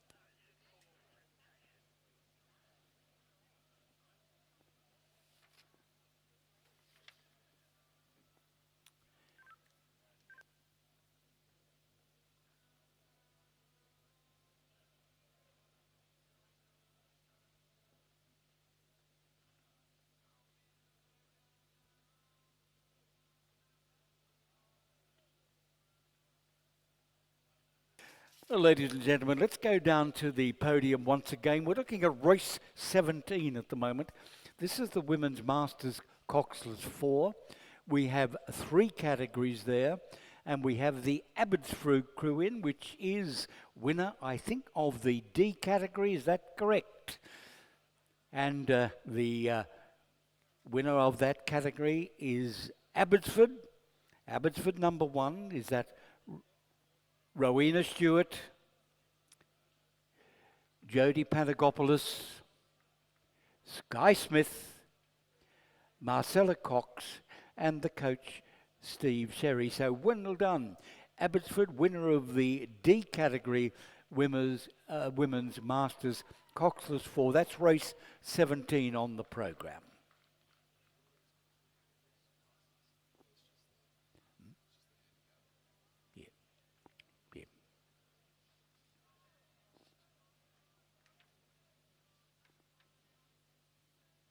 If we head back down to the course now, we'll see the second.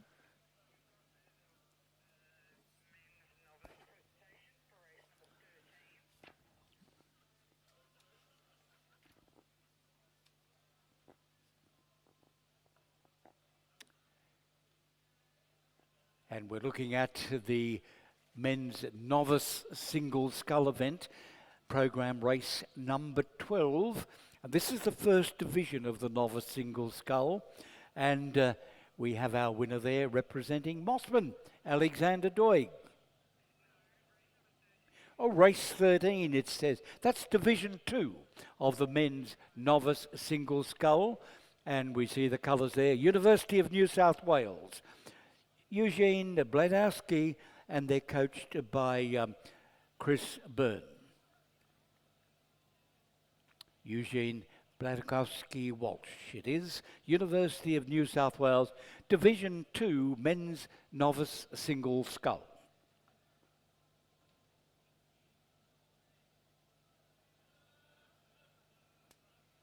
If we head back down to the course, we'll see the second division of the men's Masters Double Scull. In lane number 2, we have Glebe Rowing Club. In lane number 3, North Shore number 2. In lane number 4, Abbotsford number 2. And in lane number 5, Abbotsford 3. In lane 6 from Mossman Rowing Club, and in lane 7, Abbotsford number 4, and in lane 8, North Shore Rowing Club. And it does look like coming through the 500 metre mark, we have that crew from Mossman, Mark Williams and James Taylor just gaining the ascendancy. They started off a 10-second handicap, but just overtaking the combination from North Shore Rowing Club of Len Walter and Robert Drury, just under a second between the two at the 500 metre mark. Abbotsford number 3, Steve Hill and Richard Jones, they also went off.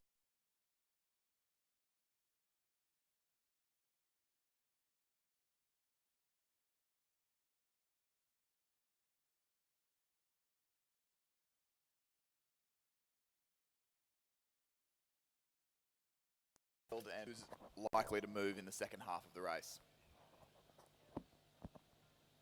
We might mention there are 4 categories in this double scull event for Masters. E in lane 1 and 2, or 3 and 4 rather. Abbotsford in the F category in 4. G in lanes 5, 6 and 7. And category H in lane 8. So the oldest category in this race, H, the North Shore Rowing Club in lane 8 going off go. and varying handicaps for each of the age categories in the race. With both the younger you are, the longer you have to wait at the start line to chase down your competitors. But that was no issue for the crew in lane number 6 from the Mossman Rowing Club. Mark Williams and James Taylor have just crossed the line in first place over the boys from Abbotsford, Steve Hill and Richard Jones in lane number 5, who takes second over lane 3 from North Shore. Fourth position in lane 8, we'll see Len Walter and Robert Drury, also from North Shore Rowing Club. And having a great battle for 5th place. In lane 2, we can see the boys from Glebe, Alan Somerville and Nigel Brown, just taking out over the Abbotsford Rowing Club crew, Michael Hayes and Michael Guff in lane 4. Rounding out this second division of the men's Masters double scull, we'll have Terry Barella and Charles Macaskill from Abbotsford Rowing Club.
Who's Deanna? She's one of the executive, isn't she?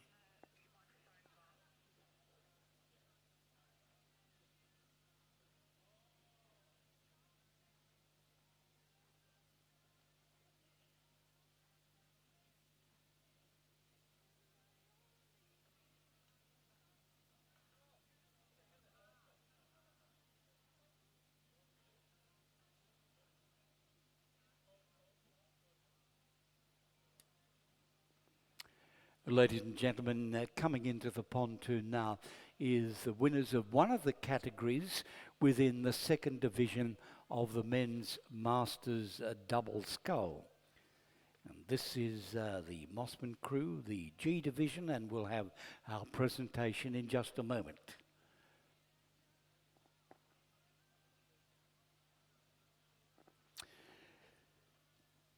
So, ladies and gentlemen, now we're looking at presentations related to event 19, second division of the men's Masters double scull, and of which there were 4 divisions, but we're making the presentation out of the winners of the G division. That goes to Mossman Rowing Club, Mossman represented by Mark Williams and James Taylor.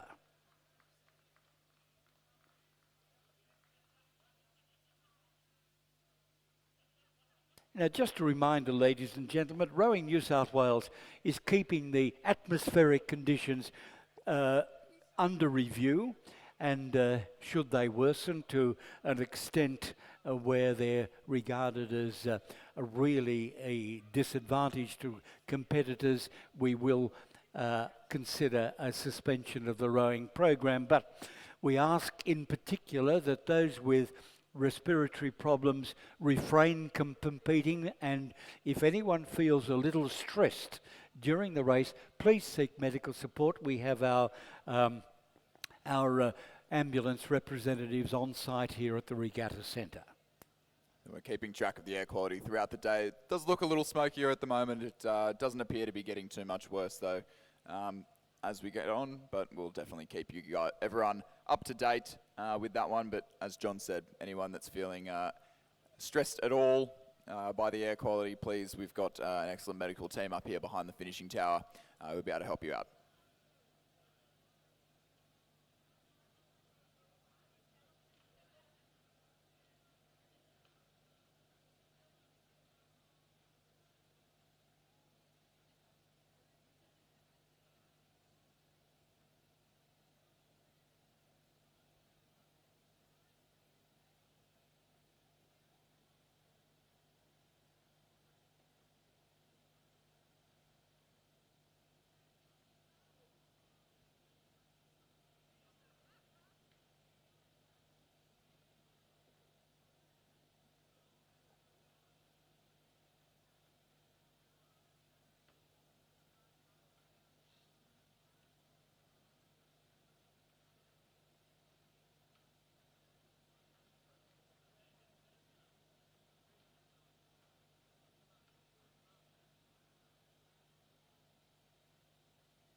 And after a brief break, going back to 2,000 metre racing, we have a start in race number 20, the Women's Open Double Scull.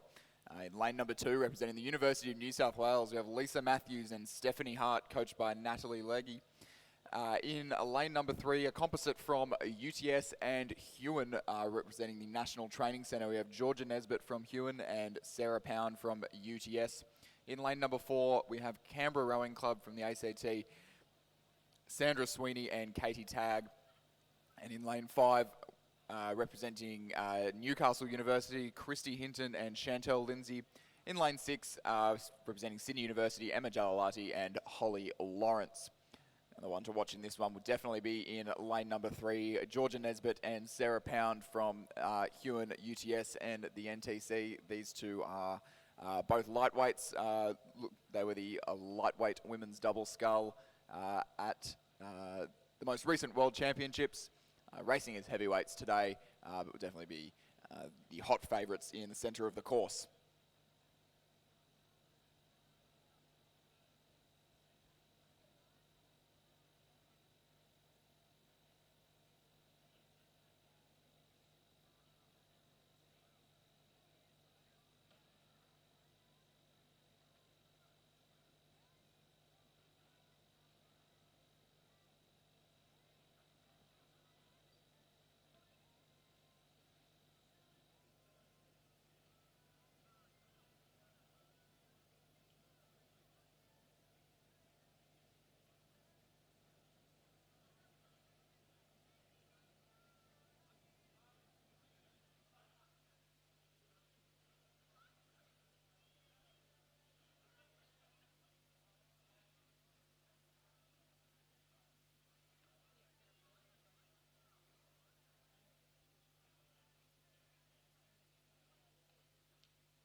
head back down to the racing now.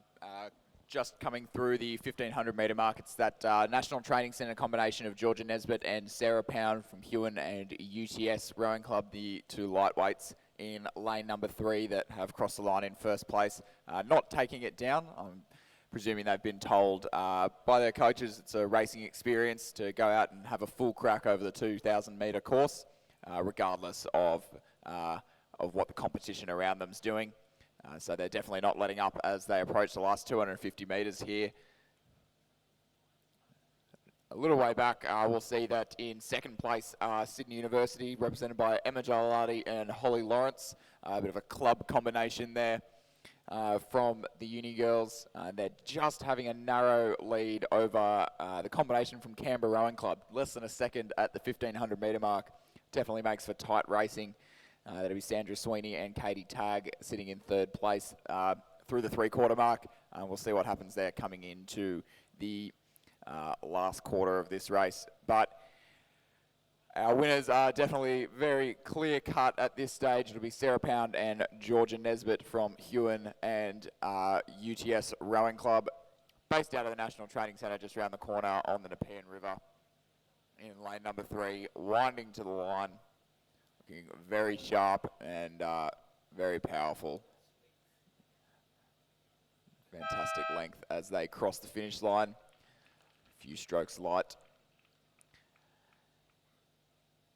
In a time of 7 minutes and 18 seconds for this final of the Women's Open Double Sculls. And our race for second place, which was so tight at the 1500 metre mark, looks to have gone the way of Sydney University at this stage, with Emma Jalati and Holly Lawrence in lane number 6, just taking out about a boat length lead over the girls from Canberra. Emma and Holly with some fantastic looking decorations on their boats, a little bit of tinsel on the riggers, and reindeer antlers on their heads as they cross the line for second place, the Women's Open Double Sculls. A pat on the back there. Canberra Rowing Club, Sandra Sweeney and Katie Tagg for third position over in lane number 4. And representing Newcastle Uni, we have Christy Hinton and Chantel Lindsay with really going the whole full 9 yards in terms of decorating their boat today with a sleigh on the bow. And in lane number 2, to round out the Women's Open Double Scull, we'll have representing the University of New South Wales, Lisa Matthews and Stephanie Hart.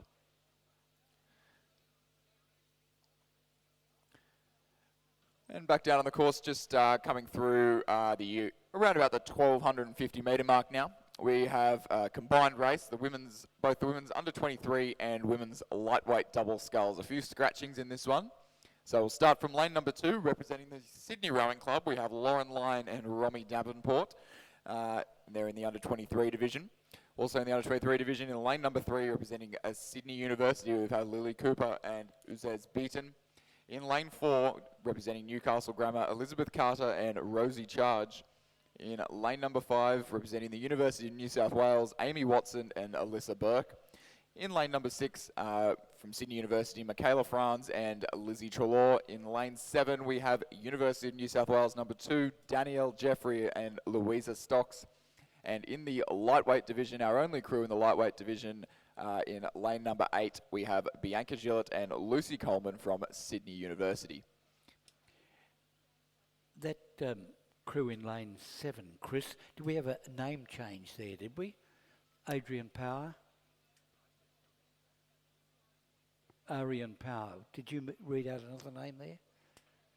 No, you didn't. Oh, that's all right. Good.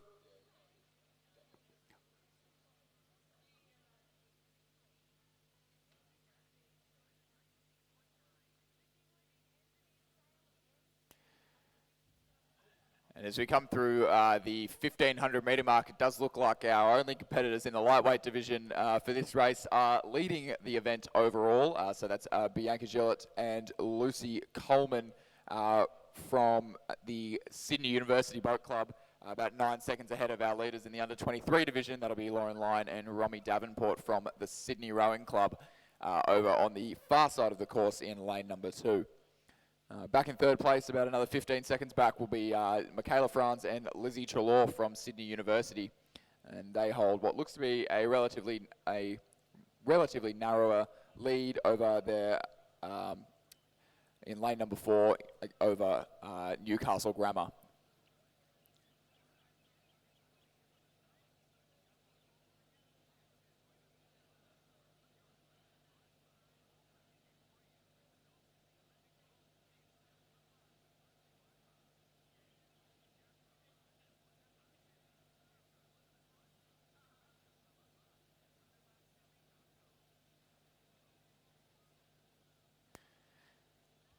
And unchanged from the 1500 metre mark, it does look like our lightweight women's double from Sydney University Boat Club, Bianca Gillett and Lucy Coleman, coached by Alfie Young, over closest to the grandstand in lane number 8, will maintain their lead as they come into the last 100 metres or so to take out the event overall, and of course to take out the women's lightweight double scull this morning.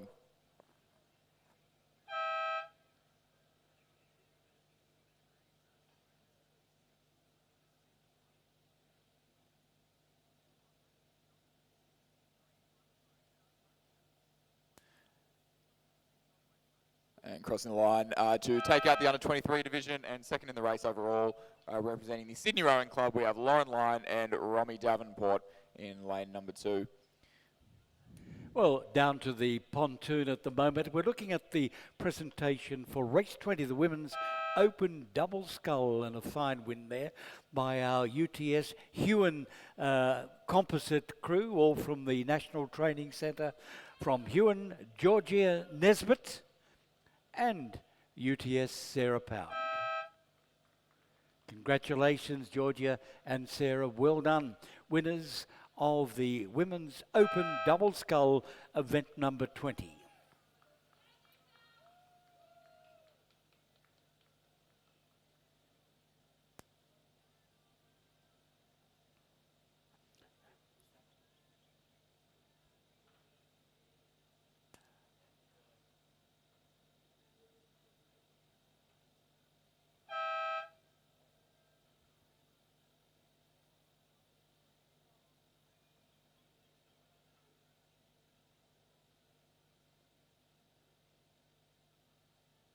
So confirming the results of race number 21, the women's under 23 and women's lightweight double sculls. In first place in the lightweight and overall, Sydney University, Gillett and Coleman in a time of 7 minutes and 21 seconds. In second place and winning the under 23 division from the Sydney Rowing Club, Lauren Lyon and Romy Davenport. In third, Michaela Franz and Lizzie Trelaw of Sydney University. In fourth, Newcastle Grammar. Fifth, University of New South Wales, represented by Amy Watson and Alyssa Burke. In sixth, from Sydney University, Lily Cooper and Usas Beaton. And in a lane number 7, the University of New South Wales, represented by Danielle Jeffrey and Louisa Stocks. So we invite the crews from Sydney University in the lightweight division and Sydney Rowing Club in the under 23 division to come to the presentation dais to collect their medals. And emerging from the gloom at the moment, from the 2,000 metre start mark, is Division 1 of the women's under-19 single scull. And we have in lane 1, Claudia Downs from Capital Lakes in the ACT. In lane 2, Zara Collinson, Sydney University. Lane 3, Lina Ma, North Sydney Girls High School. In lane 4, Bronte Blackmore Cram from Queenwood. In lane 5, Grace Cipher from Sydney, a good win by Grace earlier in the program. In lane 6, Georgina Mortimer from Hunter Valley Grammar. In lane 7 from Queenwood, Sophie Oakes. And from Sydney Rowing Club in lane 8, Sarah Abrams. That's Division 1, women's under-19 single scull.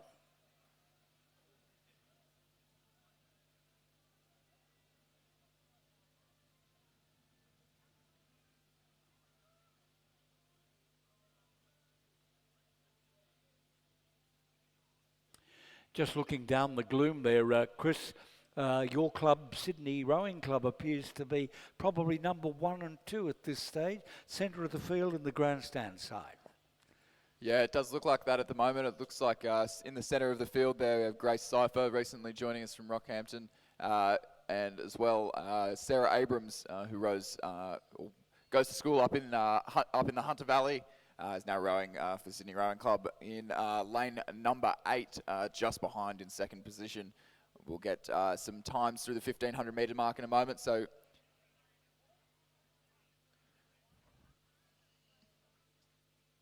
and while that race is coming down, let's look back at the presentations.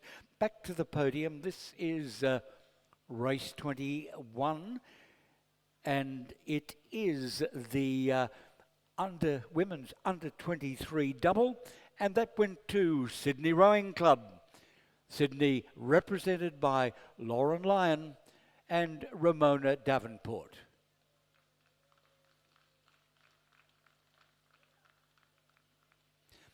Congratulations, Lauren and Ramona. Ladies and gentlemen, trophy winners for the final of the under 23 double. Well done.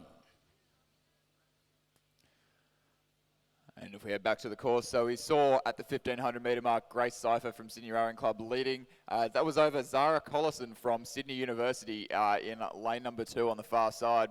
Does look like that has remained relatively unchanged. In third place, we'll see Bronte Blackmore Cram from Queenwood. And in fourth place, representing Sydney Rowing Club as well, Sarah Abrams.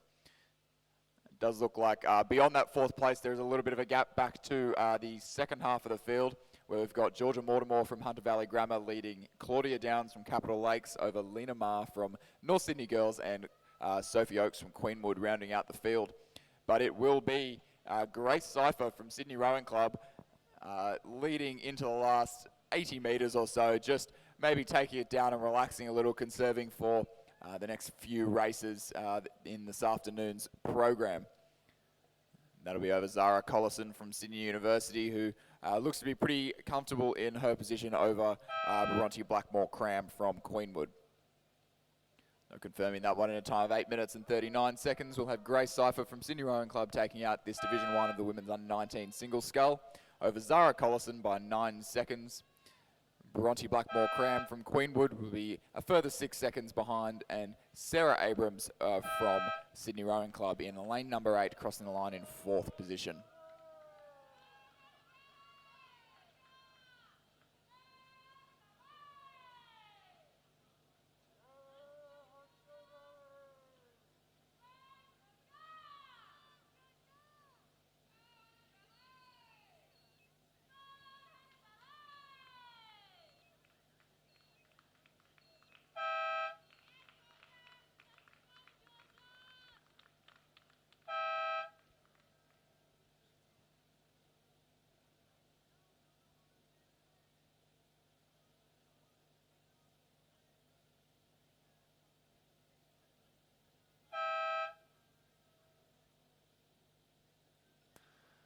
We're looking now at the Division 2 of the same category, the women's under-19 singles, coming down the course at the moment. In lane 2, representing Abbotsford, Brianna Chapman. Lane 3, Newcastle Grammar's Matilda Bland. Lane 4, Capital Lake, Charlotte Ryan. Lane 5, from Queenwood, Zoe Keating. Lane 6, another Capital Lakes rower, Sarah Bender. In lane 7 from Newcastle Grammar, Isabella Oakley, and Glebe will be on the grandstand side, represented by Alexandra Hammer. Division 2 women's under-19 singles, that's race 23.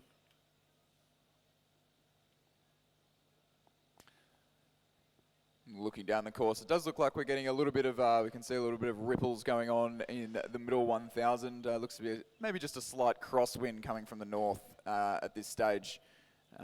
Just in the middle of the course there, flattening out as we come towards the finish line here.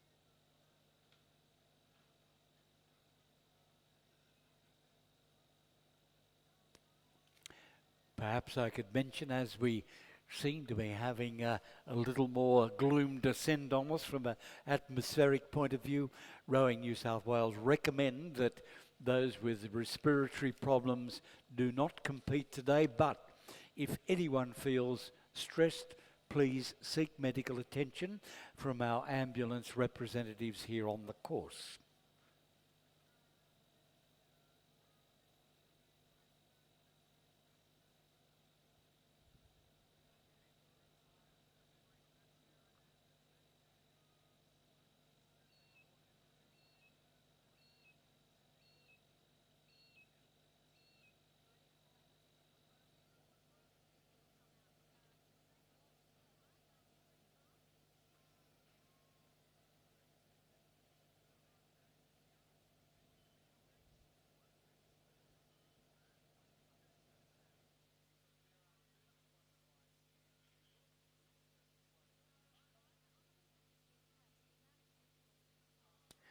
Race coming toward the finishing line at the moment, into the last couple of 100 metres. It is the second division of the women's under-19 singles. And Chris, you see it at the moment. I would think it might be Isabella Oakley in front. It does look to be Isabella Oakley from the Newcastle Grammar School. I believe she's already got a win under her belt this morning in the under-19 double sculls. I believe that was alongside Elizabeth Carter. So in lane 7, that'll be Elizabeth Oakley leading the charge into the last, as we approach the red boys that mark the last 100 metres. It'll be Zoe Keating from Queenwood in lane number 5, just over to the right. She was just over a second behind at the 1500 metre mark, and it looks like that lead by Isabella Oakley has been extended as we come into the finishing line. It looks to be just over a boat length, possibly a boat length and a half. For third place, we'll have Alexandra Hammer from Glebe Rowing Club, relatively comfortably. That'll be Isabella Oakley from Newcastle Grammar crossing the line, followed by Zoe Keating from Queenwood and Glebe Rowing Club's Alexandra Hammer will cross the line in third position in lane 8. And we'll see representing the Capital Lakes Rowing Club in lane number 4, Charlotte Ryan. She was in 4th place at the 1500 metre mark, and that remains unchanged as she crosses the finish line now. She'll lead her club mate from Capital Lakes in lane 6, Sarah Bender, for 5th position. Matilda Bland from Newcastle Grammar will take 6th place. And Brianna Chapman from Abbotsford Rowing Club will round out the field. In the meantime, the women's under-21 singles is on the way down, probably at the, well and truly over the halfway mark at the moment. In lane 2, representing Sydney Uni, Mia Thomas. In lane 3, representing University of New South Wales, Anna Ristic. In lane 4 from Sydney, India Thompson. In lane 5, Sydney University's Ella Mezentins. In lane 7 from Sydney, Sophia Carmody. Lane 7 from Sydney University, Danielle Stewart. And in lane 8 from the University of New South Wales, Starlet Shanwick. Yes, and across the centre of the course, we'll see India Thompson, Ella Menzines, Sophia Carmody and Danielle Stewart, all of whom have recently been named in the squad for the 2020 New South Wales Women's Youth 8. And Mia Thomas from Sydney University in lane number 2 has been named in the squad for the Victoria Cup Lightweight Women's Quad Scull. We've already seen Mia and India racing this morning in double sculls. Does look like at the 1500 metre mark, though, we have India Thompson from Sydney Rowing Club leading the field in a time of 6 minutes and 6 seconds through that 3/4 timing point, while Ella Menzines from Sydney University is about 5 seconds back and followed closely by Sophia Carmody, just half a second back on her. It's Danielle Stewart for 4th position at the 3/4 mark, followed by Mia Thomas in 5th. And it looks like those positions have remained relatively unchanged as we approach the last 250 metres of this women's under-21 single scull race this morning. India Thompson just stretching out her lead over element scenes of Sydney University.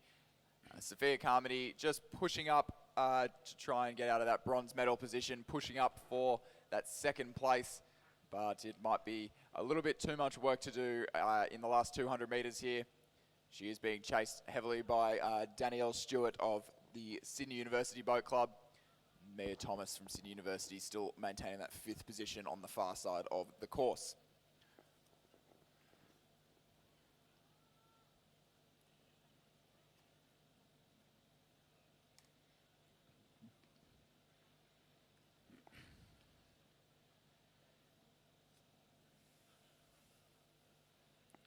Maintaining that steady lead, we'll have India Thompson from the Sydney Rowing Club, the lightweight sculler.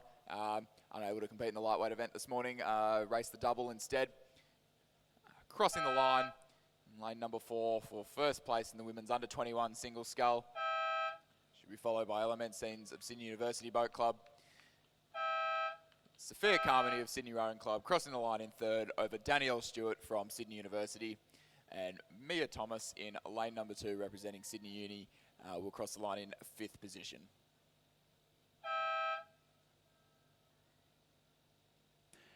And I think, ladies and gentlemen, we're about to have another presentation, and this will be for race 23, the 2nd division of the women's under-19 single scull. And the winner representing Newcastle Grammar, Isabella Oakley. Congratulations, Isabella, winner, Division 2 women's under-19 single scull.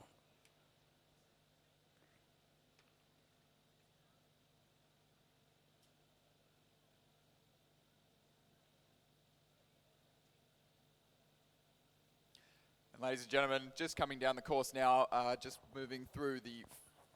Actually, we'll just rounding out the women's under-21 single scull. We have Charlotte Stanwicks of University of New South Wales just coming into the red boys. A round of applause, finishing off the race number 24, the under-21 single scull.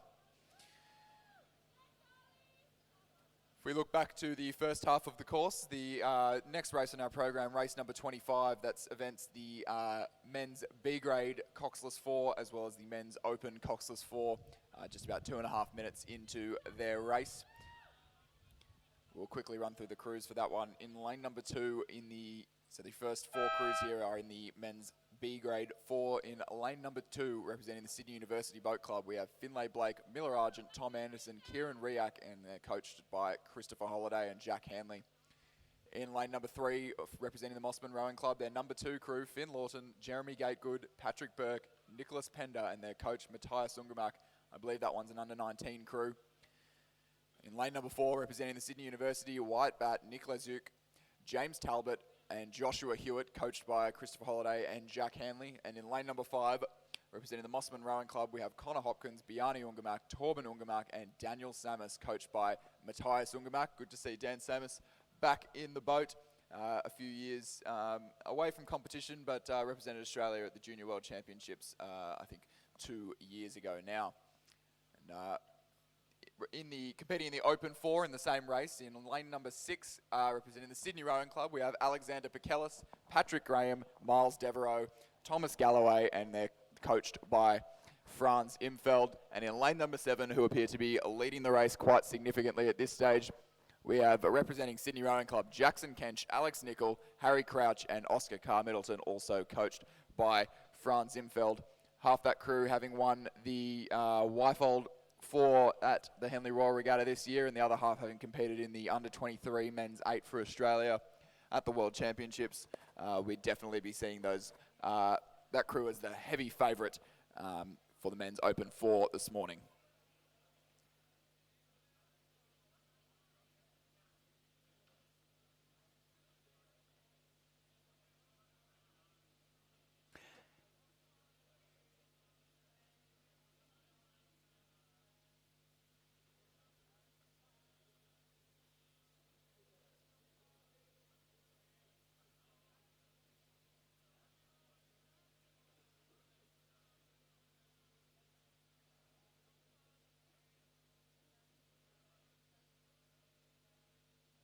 Coming through the 1500 metre mark, it is that hot favourite from Sydney Rowing Club who are leading the Kench, Crouch, Nickel and Carr Middleton crew in the men's open 4 in a time of 4 minutes and 43. They're leading by just over 5 seconds back to the Mossman number 1 crew, the Hopkins, Ungamark, Samus and Ungamark crew.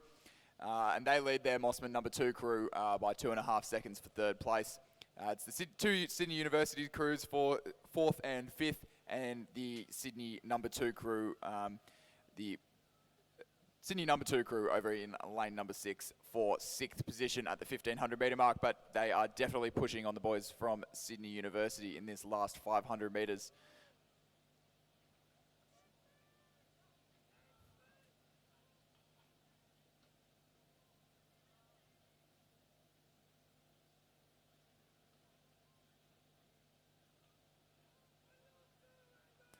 Coming into the line, it looks like the crew on the far side of the course from Sydney University, the Kieran Riak-stroked crew, do appear to be having a really good tussle with the boys from Mossman Rowing Club, but I'm not sure it'll be enough as they come into the red boys. However, it's all about Sydney Rowing Club in lane number 7. It's Jackson Kench, Harry Crouch, Alex Nickel and Oscar Carr Middleton in the stroke seat who will cross the line to take out the men's open 4 this morning in a time of 6 minutes and 20.4. They'll be followed by the Mossman number 1 crew, followed by Sydney University number 1, Mossman number 2, and a great tussle between Sydney Rowing Club and Sydney University number 2 for 6th place. It looks like the Sydney Uni crew may have just edged them out at this stage. Just running through, that was a race with 2 categories, the men's open, of course, in the B grade, the B grade winners were Mossman and the men's open for the Sydney Rowing Club.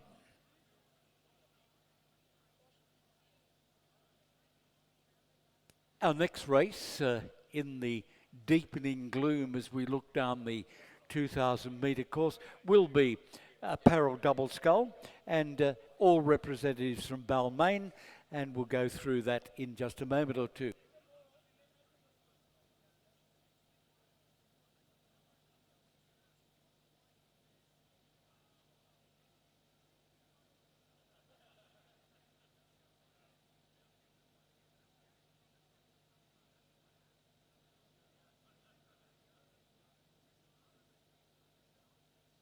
We're just saying farewell to Chris Taylor up here in the commentary point of view. Thank you very much indeed for your support, Chris. You rowing this afternoon or just He is rowing. Good luck to your event.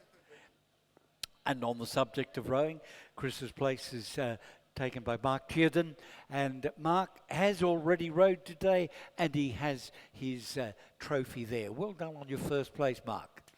Thank you, John. Was a hard race, close race. They pushed us all the way, but you know, got to be happy. That's right. No, good. It was a good win. A good win. Thank you. And I think it's much more satisfying if it's a competitive race, Mark, than if it's one that you win by a mile. Oh, absolutely. You know, when there's a crew there pushing you, and they were ahead of us for the first 250 metres quite comfortably, so we had to push hard to make it up. And then they certainly pushed us at the end there. Yeah. Well, ladies and gentlemen, let's have a look down now to our pontoon, and we're looking at the presentation of the race just completed, and that was the A final, which had 2 categories, the B category and the men's open, and we have the winners of the open element of that A final, race 25 yet to come forward. So, ladies and gentlemen, we look now at the trophy winners for event number 5. It was the A final, a combination. We're looking at the winners of the men's open 4, and that was Sydney Rowing Club. And Sydney, we represented by Jackson Kench, Alex Nickel, Harry Crouch, and Oscar Carr Middleton, coached by Franz Imfeld. So congratulations, Sydney Rowing Club, trophy winners for the men's open 4, race 25 on your program.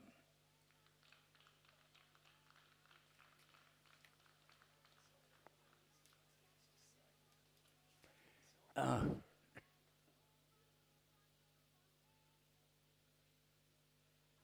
as you mentioned, we do have race 26 underway. Can't see much down there at the 2,000 metre mark at the moment.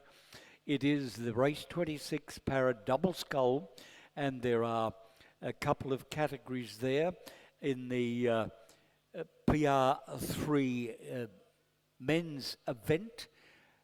Sam Shaloub representing Balmain in lane 4, and Benjamin Rosenstrauss representing Balmain in lane 6 in the middle of the field, representing the female, the women's PR3 event, Ruby Sutherland, all three from Balmain. And I think, John, they look like they're about the 250 mark in the gloom, smoky gloom down there. I might put a little bit of a thank you to Glebe Rowing Club, not with any bias, of course, but all the volunteers holding the boats down at the 2,000 metre mark today are Glebe volunteers. So what keeps these regattas going is the whole regatta is pretty much run by volunteers, so we always encourage everybody to step forward and do what they can to assist. And on that point, much Rowing New South Wales is continually looking for volunteers, and the volunteers can be on the water as judges, umpires, they can be boat drivers, they can be commentators, they can work behind the scenes doing the administration, the judging and so on. If you're interested in volunteering, please contact Rowing New South Wales. They'll be very pleased to hear from you. Mark, we've spoken about the gloom, and I just repeat that Rowing New South Wales is keeping the situation monitored at all times, and if conditions become too severe, consideration could be given to abandoning the regatta. But in the meantime, they advise people with respiratory problems not to compete.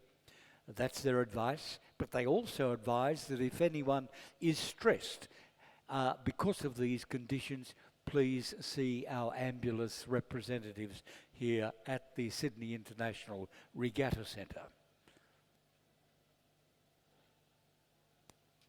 Mark, you've competed this morning in these heavy atmospheric conditions. How did you find it personally? Well, we've been training in it all week, John, so it hasn't... I feel okay. You know, you always get what we call the Penrith cough, even when there's no smoke around.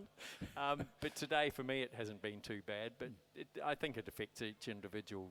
Yeah, I've got no doubt about it. That's why I think that Rowing New South Wales advises if anyone is feeling stressed, they seek medical support, and it's here available at the moment. How did you find conditions apart from the atmosphere on the course? Very good for rowing. Perfect today, John. A hint of a tailwind at times, as you can see from up here, the gusts on the water, but absolutely perfect. I think we're so lucky to have this course. Great course to row on. Yeah, look at the water, calm. Well, you know, it's now well established, a couple of decades past, and it still remains, well, I think from what I've seen, one of the finest courses in the world, if not the best, and certainly the fairest. Yes, well, I haven't rowed on many other courses around the world, but certainly the best one I've ever been on. Quite interesting, just looking at this race coming down now, John. It looks like the crew in lane 5 of Ruby Sutherland, Stephen Lawler, with coaches Anne Craig and Barbara Ramjam and Liam James. Looks to be well ahead of the other two. Yes, Ruby did very well in her singles this morning, and apparently she's out there again with Stephen Lawler.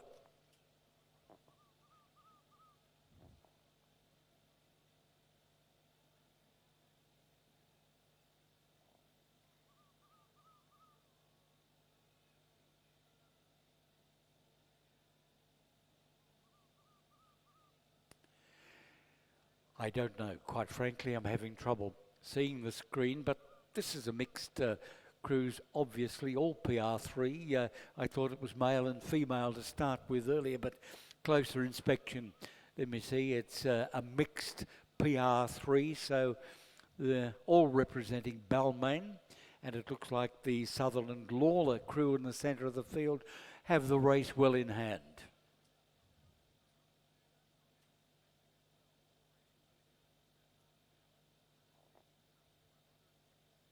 Here we go.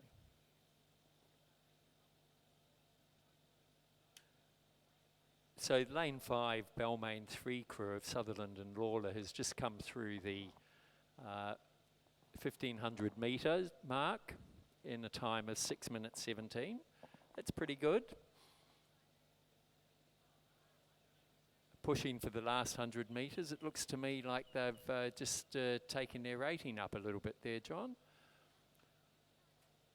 Bit tricky to see in the gloom, but yes, here they come. Well ahead of the other crews. So second coming through is the crew of Sam Shaloub and Eleanor Taylor in lane 4. And the crew of Ben Rosenstrauss and Lauren Webber in lane 6. They're certainly going to battle it out for second and third there, John. Yeah, there's going to be a real battle there, but there's no battle for the first place. I'm very impressed with the Sutherland Lawler combination. They have a lot of clear water back to their next competitors. As you said, Mark, they're really battling there. Lanes 4 and 6. Who's going to win that little battle? And lane 4 just having some difficulty there, so they've dropped right back. Looked like they caught a crab and are now decided that lane 4 is probably not the best lane, so they've popped into lane 5 there. Yeah, a little bit of a steering problem as well, but the umpires right on their hammer, nursing the home. But we're about to have, in just about another 10 strokes, we'll have Ruby Sutherland, Stephen Lawler out of lane 5 in the Balmain colours crossing the line. Well done. Certainly looking around for that finish line there. Yeah, very, very good row indeed by Ruby Sutherland, Stephen Lawler, mixed para double scull. Race 26 on the program, but a good battle here, but unfortunately, as Mark pointed out, Balmain number 2 in lane 4, that's the southern side, had a couple of bad strokes back there, and they've dropped back now, and it looks like our Benjamin Rosenstrauss and Lauren Webber combination will be in second place.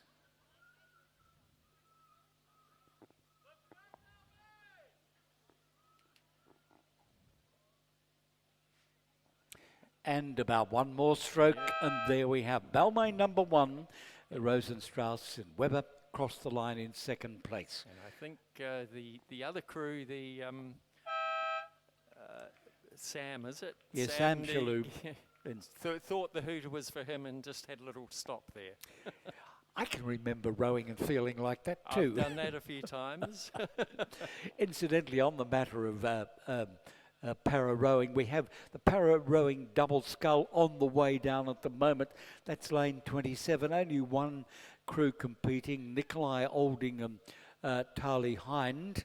Both had successes in earlier races today and also representing Balmain. Incidentally, we've now got a number of 1,000 metre events in the program. And the program, for those who may have arrived only recently, has been modified. Modification due to the withdrawals because of the very heavy atmospheric conditions. And so we are rowing a modified program today.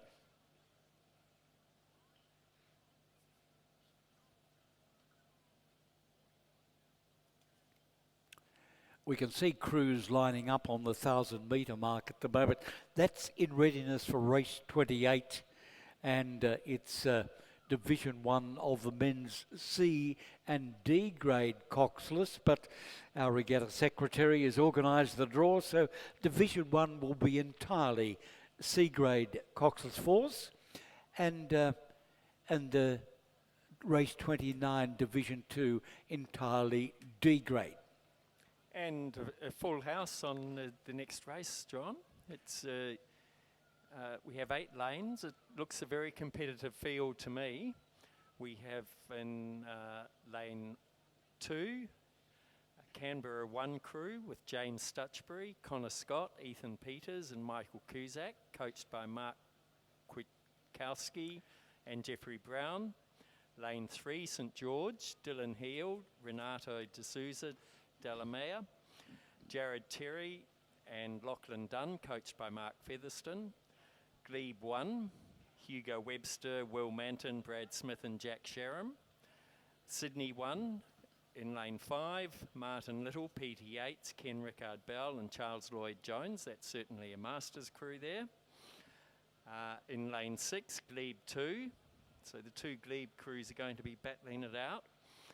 Nicholas Galea, Darren O'Sullivan, Patrick Chekilou and Jean-Baptiste Ballieu.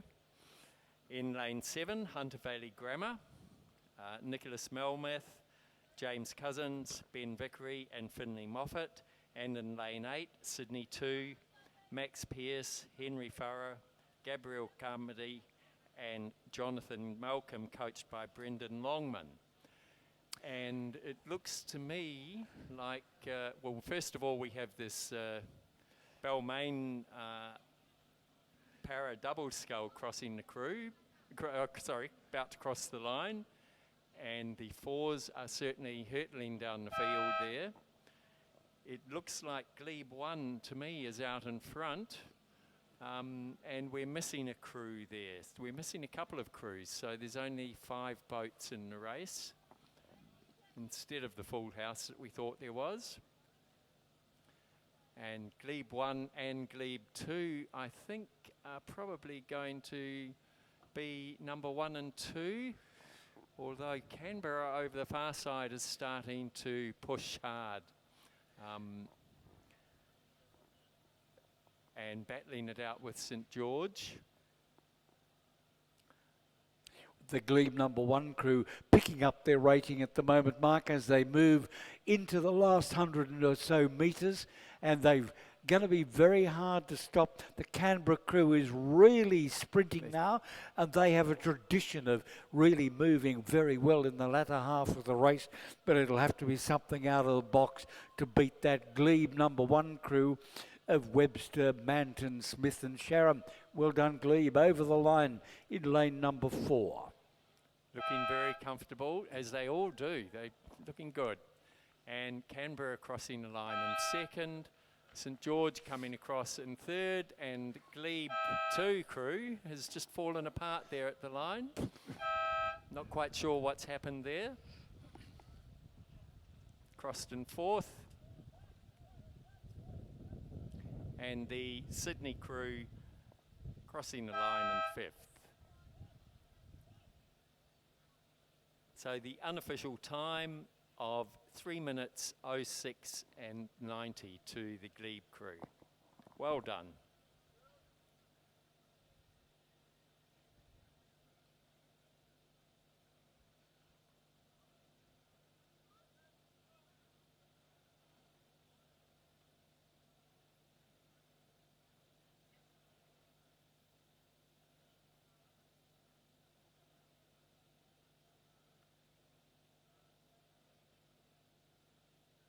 Ladies and gentlemen, we've spoken, Mark and I and Chris earlier, about the gloomy conditions. We do have a message from Rowing New South Wales regarding the conditions, and the message is Rowing New South Wales wishes to advise all attending the Reindeer Regatta that the air quality index levels have slightly increased and remained poor in capital letters. Rowing New South Wales therefore reminds those in sensitive groups to not race and advises any athlete that feels that conditions are overtly affecting them to withdraw with as much notice as is possible.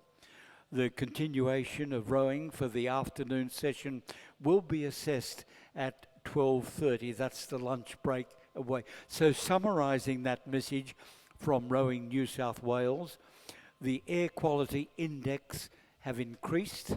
They are poor. They advise people who have sensitive groups not to race and to withdraw, but there will be a determination on the atmospheric conditions which could affect racing this afternoon. That decision will be made at 12:30. That message, ladies and gentlemen, formal message from Rowing New South Wales.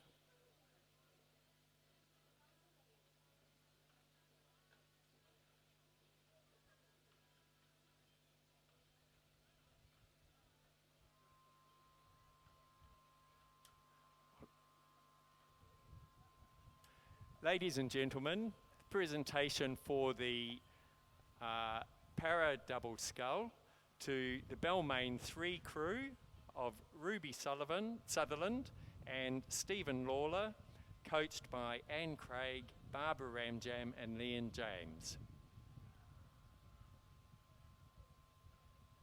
Well done. Congratulations.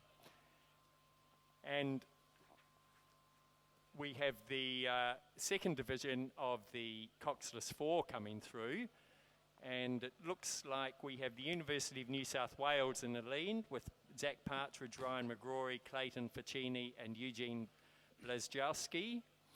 And it looks like Balmain are pretty hot on their tail over here in lane 8 with Marco Serjak, Christopher James, Alexander Bentley and Benjamin Rosenstrauss. And Uni of New South Wales are just crossing the line. Oh, could be a close call for second and third over the far side there, Drummoyne, followed closely by I think it's going to be a photo finish. I have no doubt. Just looking from my angle, Mark, the closest I've seen to a dead heat for a long time. But the judges look directly on the line. We have a slightly different perspective here.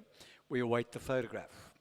And fourth to Balmain, the Mossman crew now coming through of Michael Burns, David Wiltshire, Alexander George and Michael Rees-Evans. The field's quite widely spread in this race, but certainly a good race for second and third there. We have one knot rowing over there in the what crew is that? Newcastle Grammar, I think. So yeah, Bowman's out, and Nepean have just crossed the line. And just repeat the winners of the Division 2, which is the D grade, Coxless Quad and University of New South Wales. Zach Partridge, Ryan McGrory, Clayton Ficini, Eugene Blazowski Walsh, and with Chris Burns as the coach of that winning crew. So we can invite the winning crew to come across to the podium for their trophy presentation.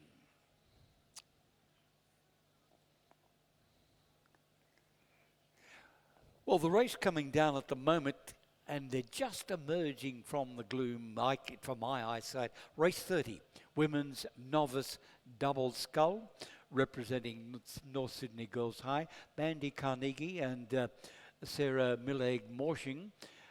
In the middle of the field, lane 5 from Mossman, Sienna James and Katya York. And in lane 6, representing Glebe, Antonia Hendricks and Bridie Morrison. And it looks like that Glebe combination is well and truly in front. You know the Glebe crews. Mark, tell us more about them. Well, I haven't actually been working closely with them, so I can't comment too much, except there was a wonderful photo in the Sydney Morning Herald, I think yesterday or the day before, showing the gloom of the smoke in Sydney with the Anzac Bridge in the background and Antonia captured in her single scull. Well, I suppose we don't get very much publicity for rowing, so everything like that is well worthwhile. No, exactly. And I never have any bias towards Glebe, of course. No, of course not. Of course not. Incidentally, on the situation, what's the latest development with Glebe and, of course, Sydney University down there with the development of the fish markets? Well, the fish markets is going ahead. We're still in consultation with them in terms of giving us a little more space between their wharves and the pontoon. It's a state significant project, so there's not much we can do to stop it, and we have no intention of, that's not the approach. It's what we're really very pleased about is that they're working with us to actually really consider the crews that are on water, and so it's us, the dragon boaters, and there are a lot of paddle boarders, all sorts of people, outrigger canoes, all use Blackwattle Bay.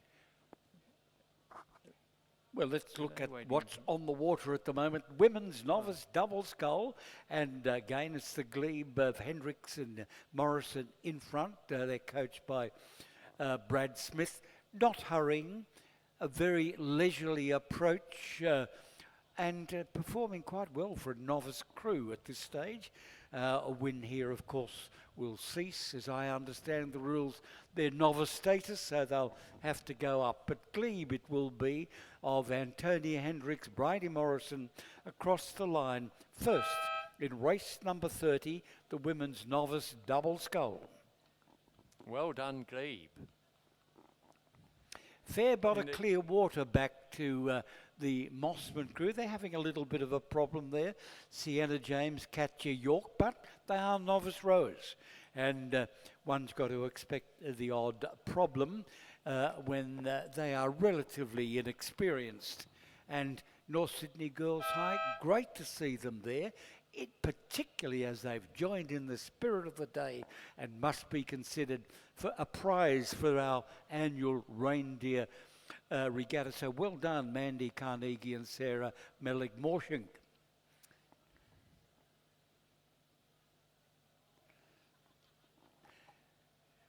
I wonder if the wind resistance against the decorations has been a significant factor in their third place. But doing very well. Novice rowers, well done, girls. I think it probably has, John. That'd be a really good excuse to carry for having been slowed down.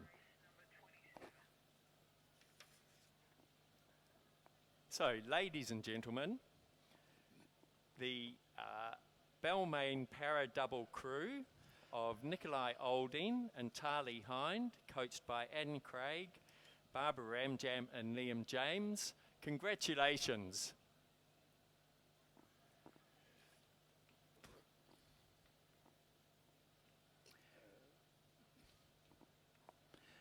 And Mark, we spoke a little earlier with Chris in the finishing line of the very, very good support that Balmain as a club has given to para rowing over many years now, and that support's now developing in many other clubs throughout the metropolitan area. Good to see. Yes, we're very pleased we now have a couple of para rowers at Glebe, and I think the most exciting thing is we hope that they do get their own clubhouse over at Leichhardt there, which they've been campaigning for, I believe, for about 10 years now. So we certainly wrote a letter of support not long ago. We have a very busy race coming down the course here, John. It's a good field. It is. This is Division 1 of the women's under-16 doubles. Charlotte Murray-Madison joins in Penrith in lane 1. Emma Malka and Olivia Daunt from Drummoyne in 2. In lane 3, Newcastle Grammar's Myfina Bland and Chloe Priestley. Hunter Valley Grammar in lane 4, Jamie Sturdy and Mia Curtis. Philippa Young and Eve de Stasio from Mossman in 5. In lane 6, Hunter Valley Grammar Molly Walkenden and Adelaide Goldfinch. Glebe is in 7, Wendy Westbury and Sophia Miller. In lane 8, it's Upper Hunter, Charlotte Chopin and Georgia McRae, and Capital Lakes from the ACT in lane 9, Ella Horn and Namia Blake. And it looks like it's a bit hard to tell. I think the Drummoyne crew over there in lane 2 is going to take this one. No But doubt. Very, very, they're being pushed certainly by Ella Horn and Liam Blake over here in lane 9 as well. Yeah, both sides of the field, southern and north. That's the big battle.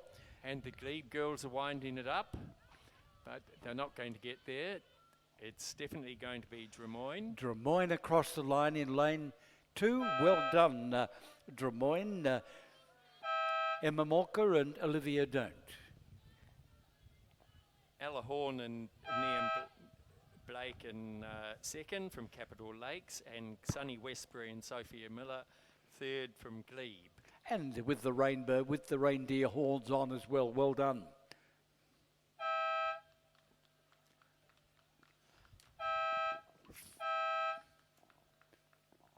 Fourth to lane 6, Hunter Valley Grammar. Fifth to lane 8, Upper Hunter of Charlotte Chopin and Georgie McRae.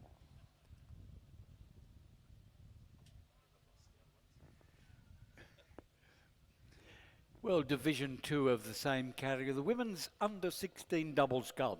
On the way down now, in lane 1, Ascombe, represented by Portia Koltzar and Audrey Abba-Wesrickham, and that's a hard one. Abby Wick-Riemer, well done with that. In lane 2, Upper Hunter, Grace Saunders and Annabelle Tide. In lane 4 from Newcastle Grammar, Ava Myers and Grace Charge. Lane 5 from the ACT and representing Capital Lakes, Emma Cruciel and Philippa Gray. In lane 5 from Hunter Valley Grammar, Gracie Kolk and Annabelle Bromfield. Lane 6 from Balmain, Rose Clay and Zoe Romano. In lane 7, Hunter Valley Grammar, Mia Finch and Megan Wright. One Balmain crew in lane 8, Gabrielle Silverstein and Amethyst Weaver Yetis. And in lane 9 from Mossman, Talia Noland and Madison Stanley. In the gloom as far as my vision's concerned. How is your vision, Mark? Yes, it's a bit hard to tell where they're placed. Bit hard to tell where they're placed at the moment, John. It looks like we don't have a lane 6 or a lane 8.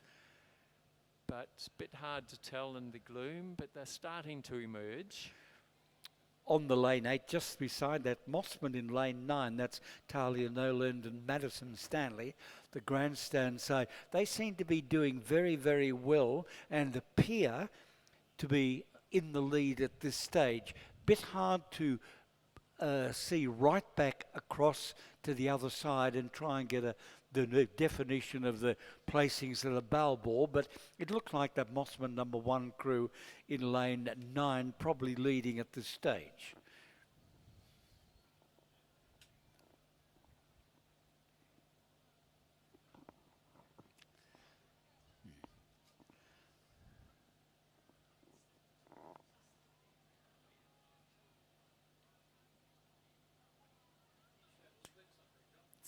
So Capital Lakes were ahead at the 500 mark, followed by Mossman and in lane 5, and in lane 9, and then Newcastle Grammar in lane 3, Hunter Valley Grammar in lane 5, and Asham in lane 1.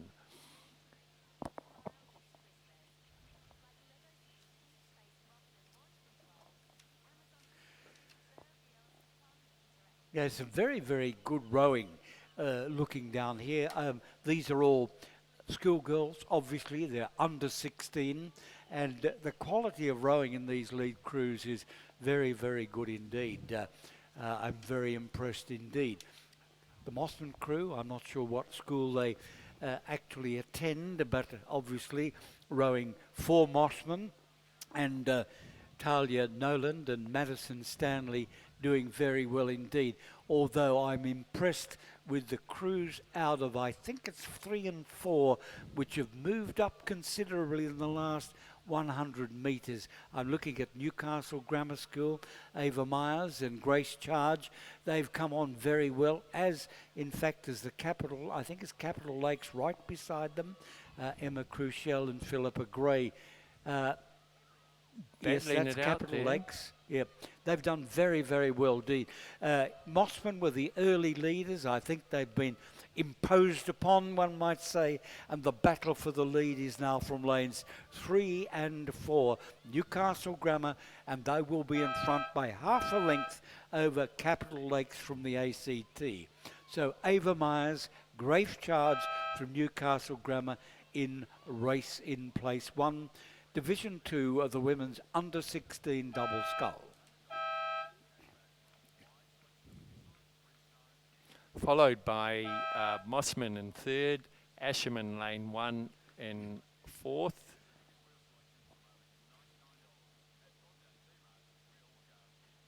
Hunter Valley Grammar in lane 5 in 5th, and Hunter Valley Grammar of Finch and Wright in 6th in lane 7.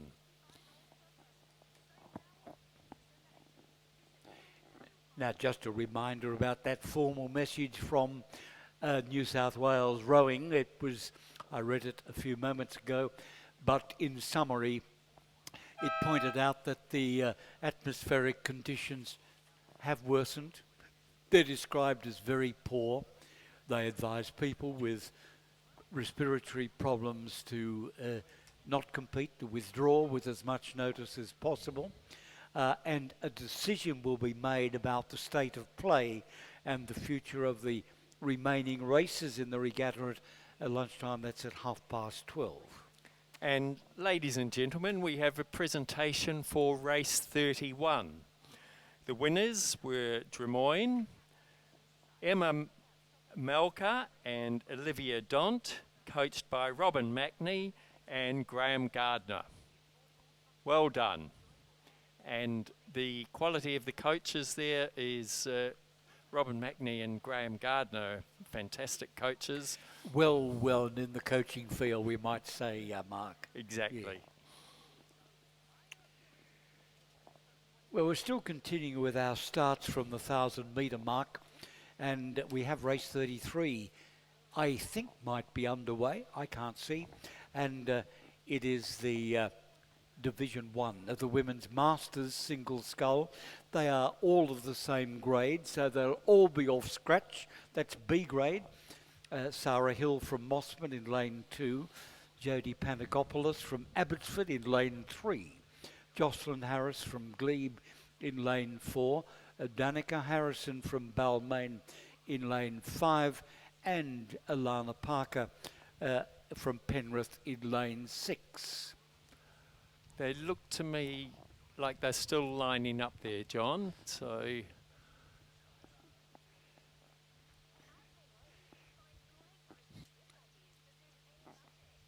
yes, I have trouble seeing the screen at the moment. We have them on vision, and those in the grandstand and nearby will be able to see the actual start on the big stand there. We have copies of that in our finishing studio, but the glare from my ancient eyesight is a bit hard to pick up.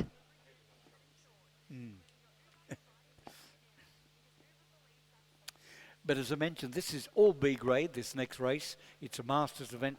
They'll all be off scratch, so no handicap considerations at all.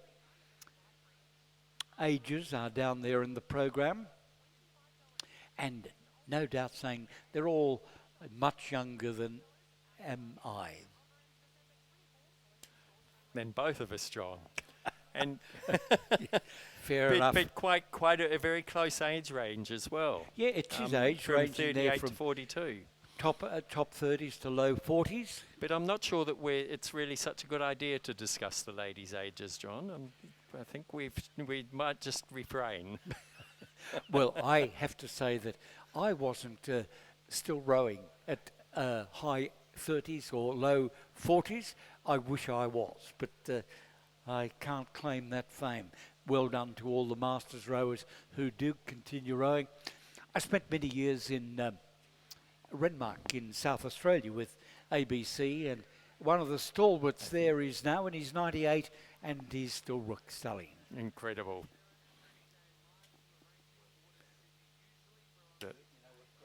Yeah. Ladies and gentlemen, we have another presentation for the women's under 16 double scull, race 32, Newcastle Grammar, one crew of Ava Myers and Grace Charge. Congratulations.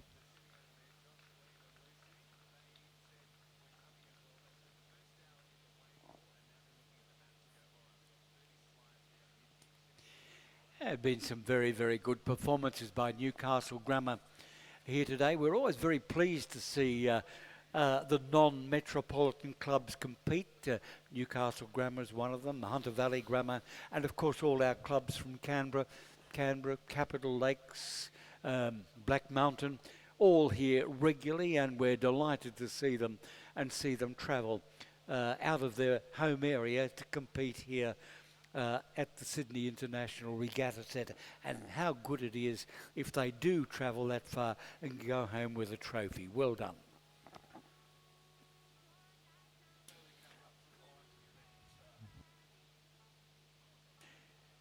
Well, just advised, they're still waiting for a start in race 33. They're moving up to the start at the moment.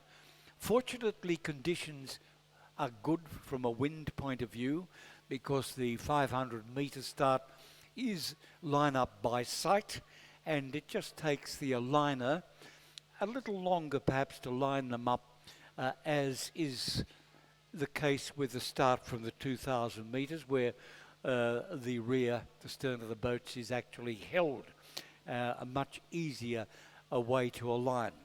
But fortunately, very little breeze today, and the aligning will be relatively easy. And this is Division 1, the Women's Masters Singles.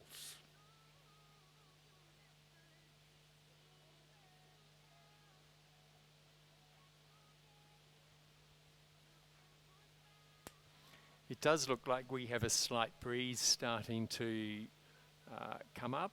It's a bit hard to tell. The flags sort of wobble and you can see the slight squalls out on the water there, but at least, John, it's a tailwind when it happens. We don't mind that.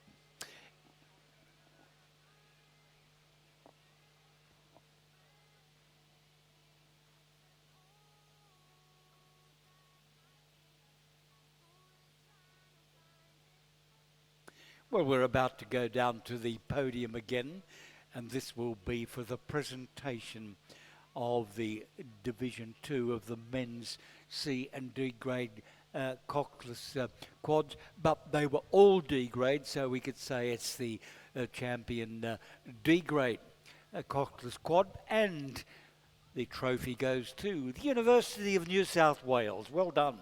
And represented by Zach Partridge, Ryan McCory, Clayton Ficini, Eugene Blazowski-Walsh, and they're coached by Chris Burns. Well done, University of New South Wales.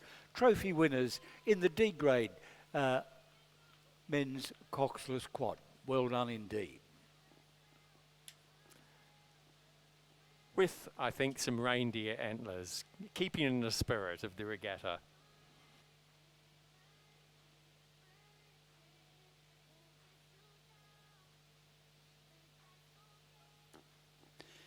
Well, the scullers in race 33 are appearing out of the gloom, but again, there's still black dots to me. It looks like, Mark, your eyesight's better, younger than me.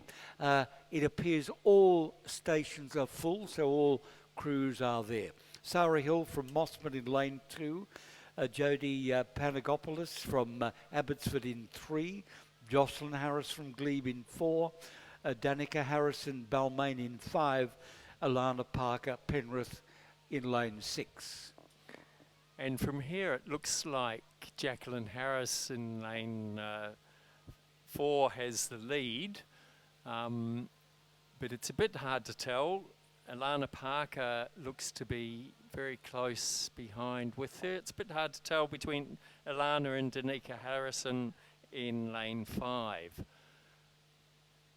But Jacqueline does appear to be in the lead at the moment. She's just done a 2:01 500 metre split. Followed by Sarah Hill from Mossman in lane 2. And Alana Parker is third at the 500 from Penrith in lane 6. Followed by Danica Harrison in lane 5 and Jodie Panagopoulos in lane 3.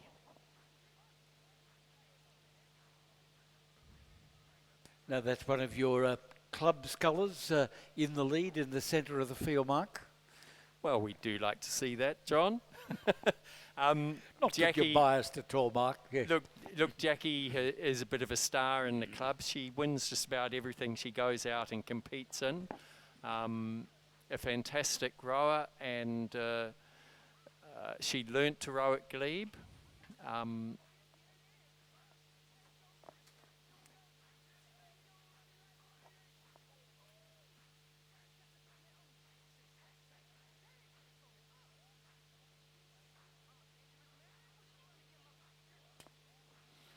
Okay, and Jackie Harris is certainly has clear water there, starting to push hard now to for the last 150 metres.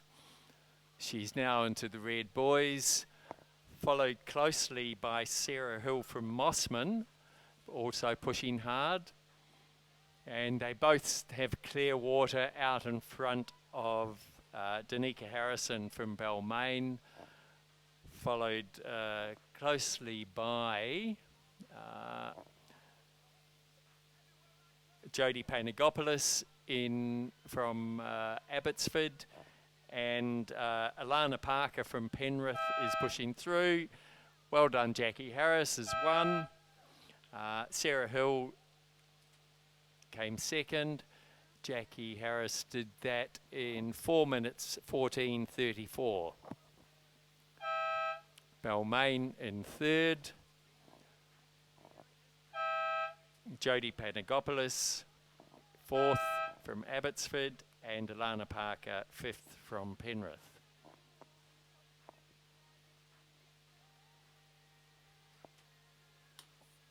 Well, we have race 34, division number 2 of the Women's Masters Singles Club, and there are 2 categories in this particular event.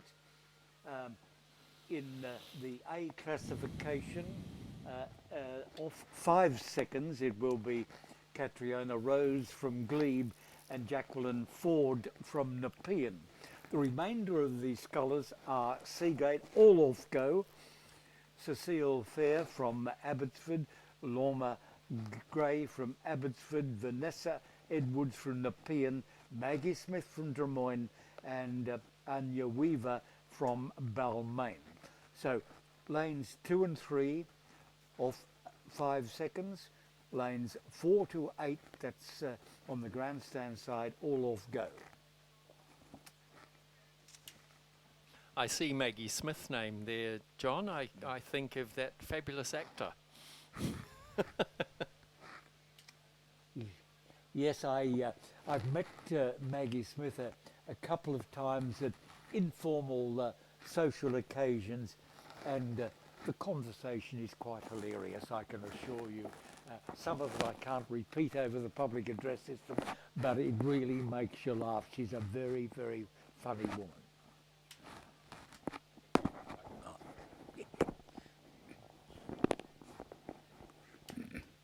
Well, this looks to be a fairly close race coming down here, John. There's certainly no V shape in the field. They look to be really battling it out. Lanes 2, 3, 4, 5 and 7.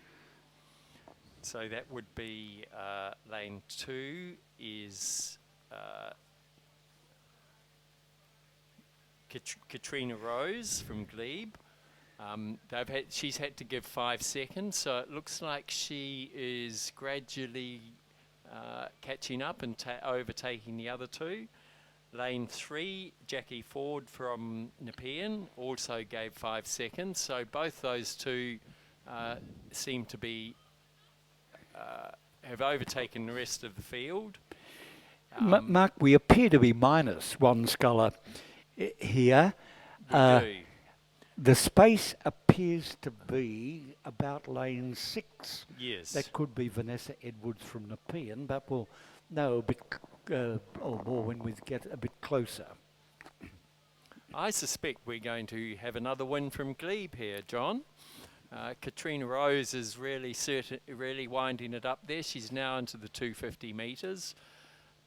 And she's certainly battling it out with Jacqueline Ford from Nepean in lane 3. They seem to have fairly clear water ahead of the rest of the field now. Yes, Katrina Rose has a couple of lengths over Jacqueline Ford, but they're certainly both working it hard now into the last 100 metres. Then coming along in third is an Abbotsford lady. I think that's Loma Gray in lane 5. And over here we have Maggie Smith from Drummoyne coming in 4th. And Katrina Rose is about to cross the line, clear winner, followed by Jacqueline Ford in 2nd from Nepean. Loma Gray in lane 5 is about to cross the line in 3rd.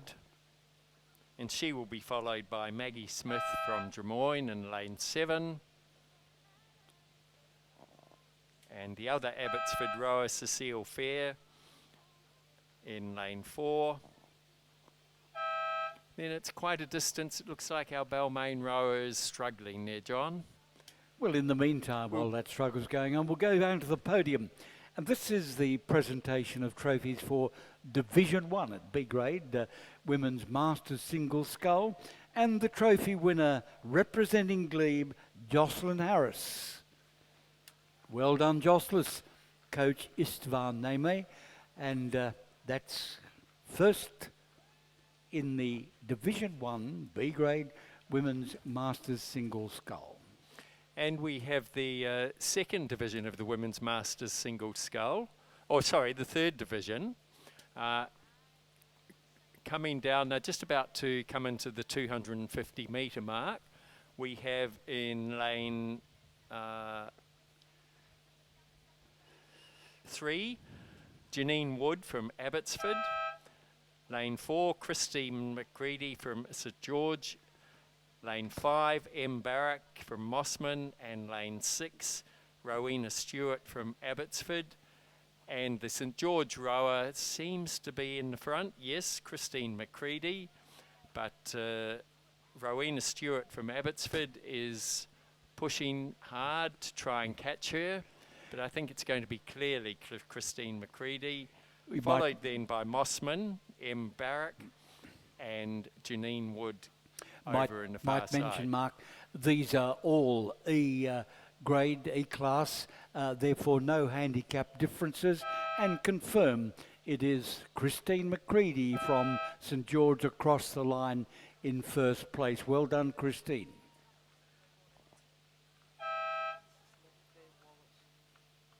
Okay. Mm-hmm.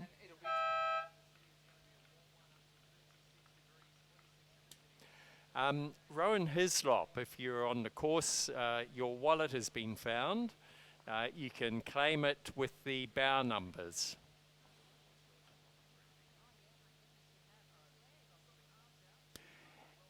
Ladies and gentlemen, could I just offer a reminder of information already passed from Rowing New South Wales. The atmospheric conditions have worsened. They're regarded officially as being very poor. They advise people with respiratory problems or other related problems not to row or withdraw, and a decision about future of the regatta will be made at 12:30.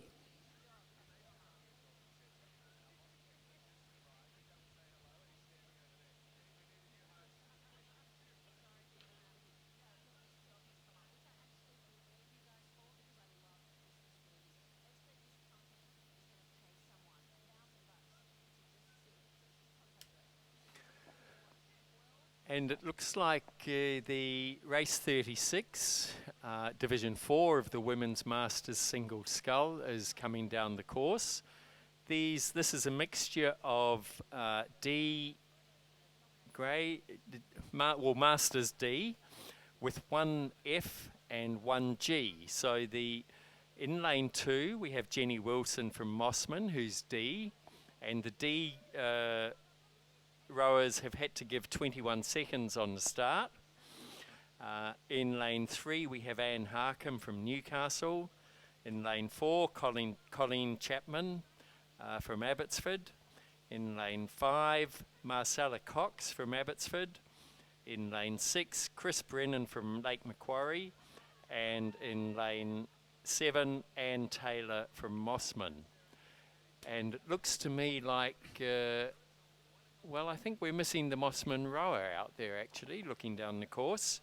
So it looks from here in the gloom, which does seem to be getting a bit thicker, John, to be Chris Brennan from Lake Macquarie. Is that? It is lane 5, I think. It's actually Marcella Cox from Abbotsford.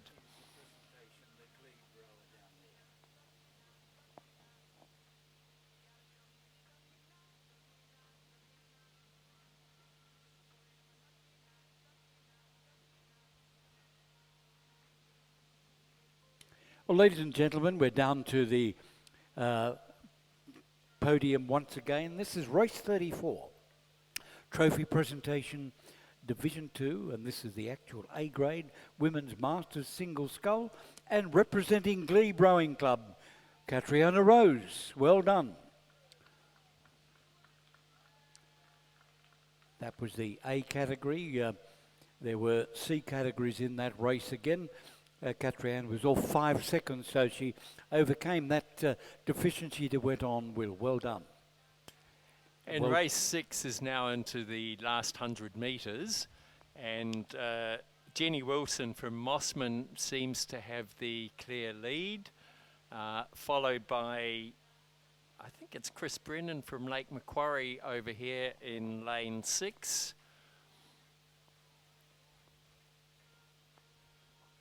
And although we have 6 rowers on the program, there seem to be only 4 crossing in the field there. In third will be lane 3. I'm sorry, but the colours don't. It's lane 3. Anne Harkham from Newcastle, and 4th Colleen Chapman from Abbotsford. So well done to Jenny Wilson from Mossman.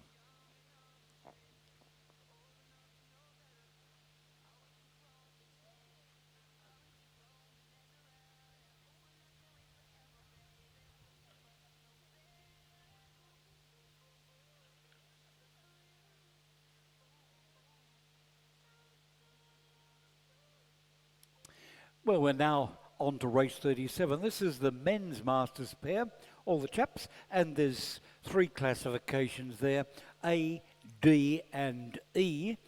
In lane 2 from Canberra in the A classification, off 13 seconds. Good heavens. Joshua Watson. Our next, Philip Quick, Richard Lawson, Stuart Carp and Timothy Sargent, all off D. That's representing Glebe, North Shore, Sydney and North Shore again. And the E category off Go, Andrew McEnroe, Peter Richards, respectively, University of New South Wales and North Shore.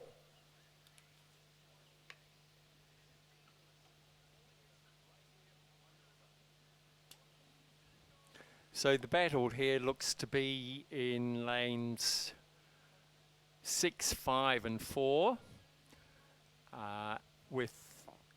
So lane 6 is North Shore 2 of Timothy Sargent and Christopher Day. Lane 5 is Stuart Cowap with Robert McNeil. Lane 4 is Richard Lawson and Bruce Egan.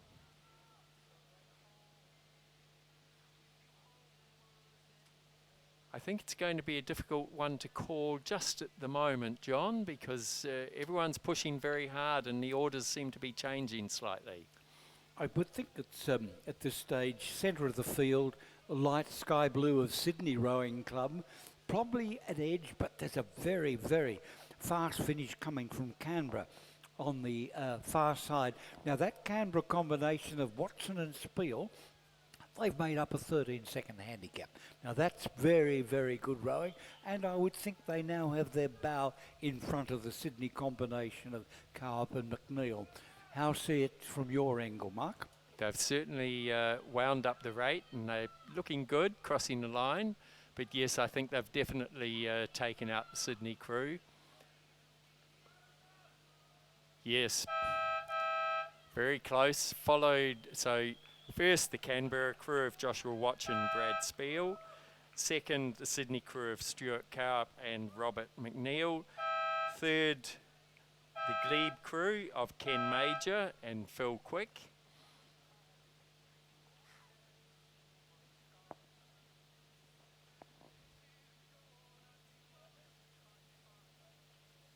So 3 categories there. A very, very fine row by Joshua Watson and Brad Spiel. They were on a 13-second handicap, and they came right through the field to take not only first place in the race, but of course to take the A-grade trophy. Well done.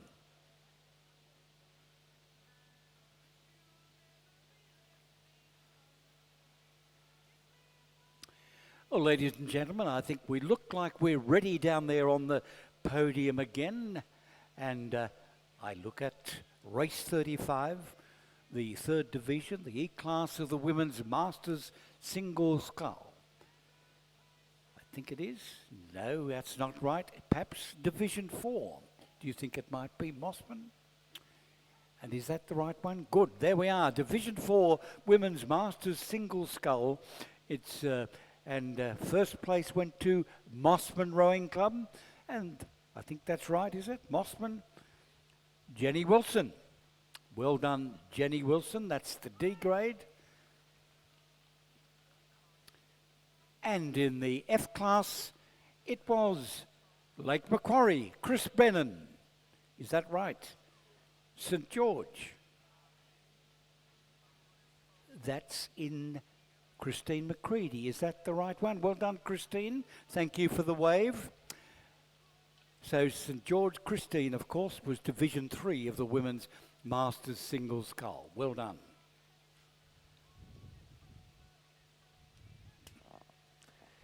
And we have the Division 2 of the Men's Masters pair coming down the course. We have North Shore 4 of Mel Gillespie and Hunter Southwick. They're an F crew and they've had to give 18 seconds. We have in lane 5 Chris Grundy and John McNamara from the University of New South Wales, also an F crew. We have in lane 6 Mark Williams and James Taylor from Mossman. They're a G crew. They've had to give 10 seconds. And in lane 7, the North Shore Composite of Kim Mackney and Rob Drury. They're H crew and they are working hard to hold off Mark Williams and James Taylor. So again, no bias here, but come on, Kim, push it through. Do you realise, I think this is Kim's 60th year of continuous competition. I admire him. Well done. Whoops. A very good finish by Mossman there in the last 40 metres, coming right through, and that Mossman will take first place and the G category in this race. Something happened with Kim Mackney and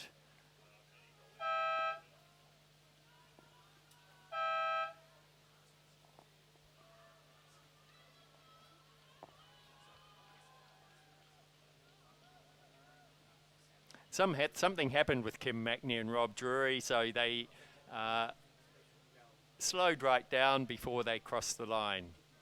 But they were certainly battling it out and were in the lead there to about 30 metres before the line.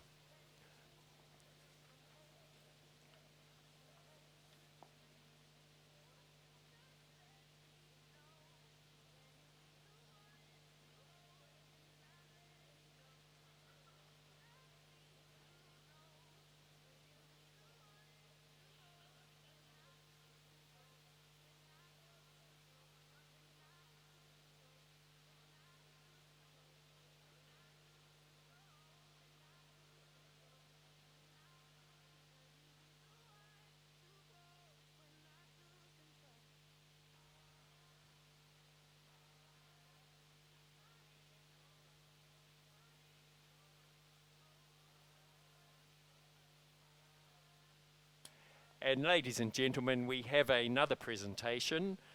This is for race 37, Division 1 of the Men's Masters pair from Canberra, Joshua Watson and Brad Spiel, coached by Mark Kwiatkowski and Jeffrey Brown. Well done.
And ladies and gentlemen, we have another presentation for Division 2 of the Men's Masters pair, going to Mark Williams and James Taylor, a G crew from Mossman. Congratulations.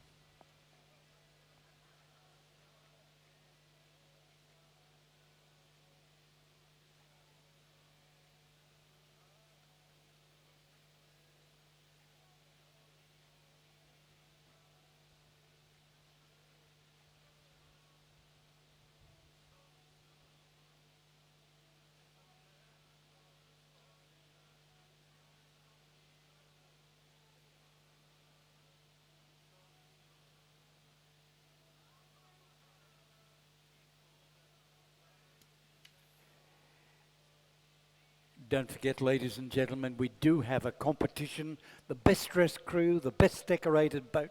That's being held at our Reindeer Regatta today, and we expected to announce the winners mid-afternoon. It may be earlier than that, depending on the decision to be announced about 12:30. But on the subject of items of interest, Rowing New South Wales are on the lookout for volunteers. We need volunteers in all aspects of our rowing, our administration, our on-the-water judging, our starting, our lining, our boat drivers, announcing, computer operators, even people to weigh people in, to hand out bow numbers. So if you would like to volunteer to help us with our regattas, and we have a very high standard and quality of volunteers here in New South Wales, Rowing New South Wales would be very pleased to hear from you. And a telegram's just come in from the North Pole to say that Santa's going to pay a visit just after the last race before lunch, which will be race 49. So make sure that if you would like to see what Santa brings along, be there in the grandstand.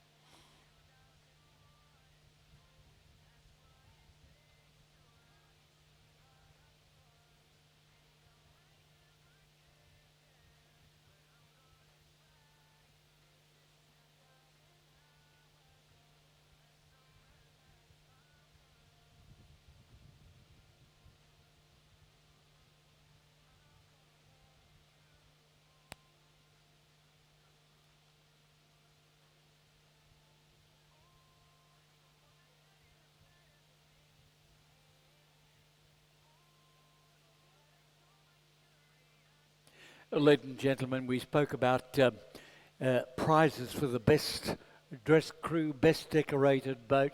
There is a chance at another prize. The New South Wales Union of Rowers is about to commence selling tickets in their prize draw. Now, this sale will start in the grandstand, but obviously will extend beyond. Now, what is the union having their prize draw for? Well, it's the scholarship fundraiser. Now, this fundraising supports youth rowing in New South Wales. For example, last year, the union presented 10 scholarships. They were worth $1,000 each, and they were awarded to promising young rowers. So if you like not only to support youth rowing via this prize draw, you got a chance to win $1,000. Now that's 3 noughts behind 1. Well done, I'd like to win that. So I'll go and buy my ticket at lunchtime when I finish up here. So please support representatives of the New South Wales Union of Rowers. They are selling tickets in their prize draw.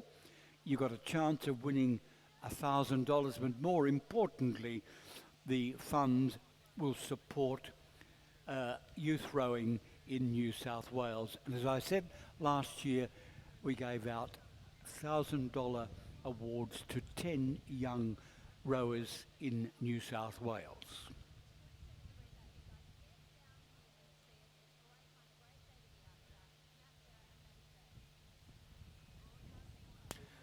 Yeah, so the next race will be race 39, which is the women's AB quad and the women's open quad combined. We have a couple of scratchings, so there will be 3, it's a 2,000 metre race. There will be 3 competitors in lane 4 from the University of New South Wales: Lisa Matthews, Stephanie Hart, Amy Watson and Alyssa Burke, coached by Natalie Legge. In lane 5,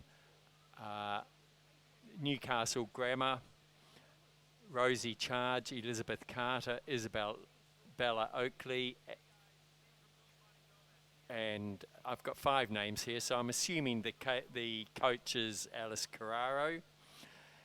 And in lane 6, from Sydney, we have Grace Cipher, Neam Graham, Sophia Carmody and Romola Davenport, coached by Lachlan Carter. But I notice these are actually all, the open crew of UTS has withdrawn, and so all 3 crews will be women's AB. The University of New South Wales crew is a C crew, and the Newcastle Grammar crew is a C crew. And they seem to be emerging from the gloom now at about the 1,000 metre mark, but it looks like there's only 2 boats. Certainly only looks like 2. Just looking at the names you've just read through, Mark, that Sydney crew, if they're there, and they're a B grade, very hard to beat. There's been a couple of very nice wins by some of those rowers, those scullers, here already this morning. But I suspect it's only University of New South Wales and Newcastle Grammar, but let's see when they get a bit closer. Yes, I think you're right. I don't see the blue of Sydney there.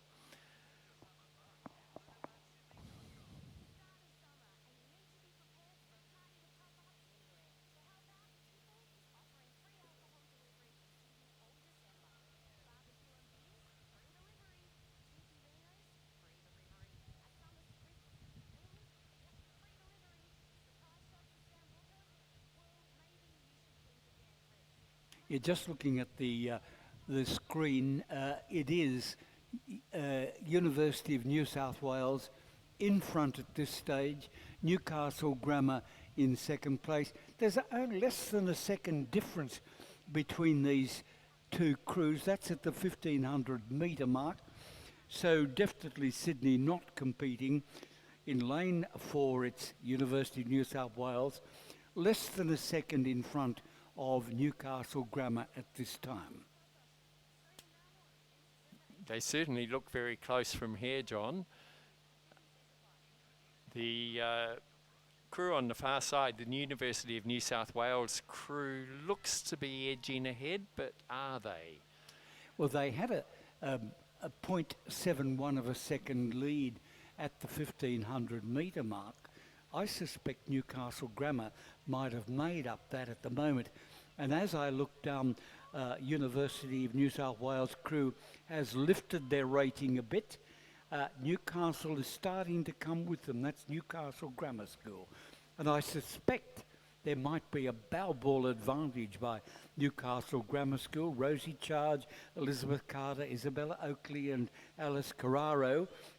I think a bow ball advantage which has increased to nearly half a length. But I'm looking at the pressure from the University of New South Wales. They've lifted their rating further.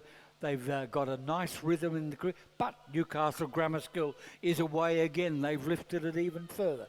And this is a very good row by Newcastle Grammar. They were behind at the 1500 metre mark, only just, but they're going to finish a length in front at the 2000 metre mark. Well done. Great racing over 2,000 metres there, John. So Newcastle Grammar has taken it by nearly a length, followed by the University of New South Wales. Well done.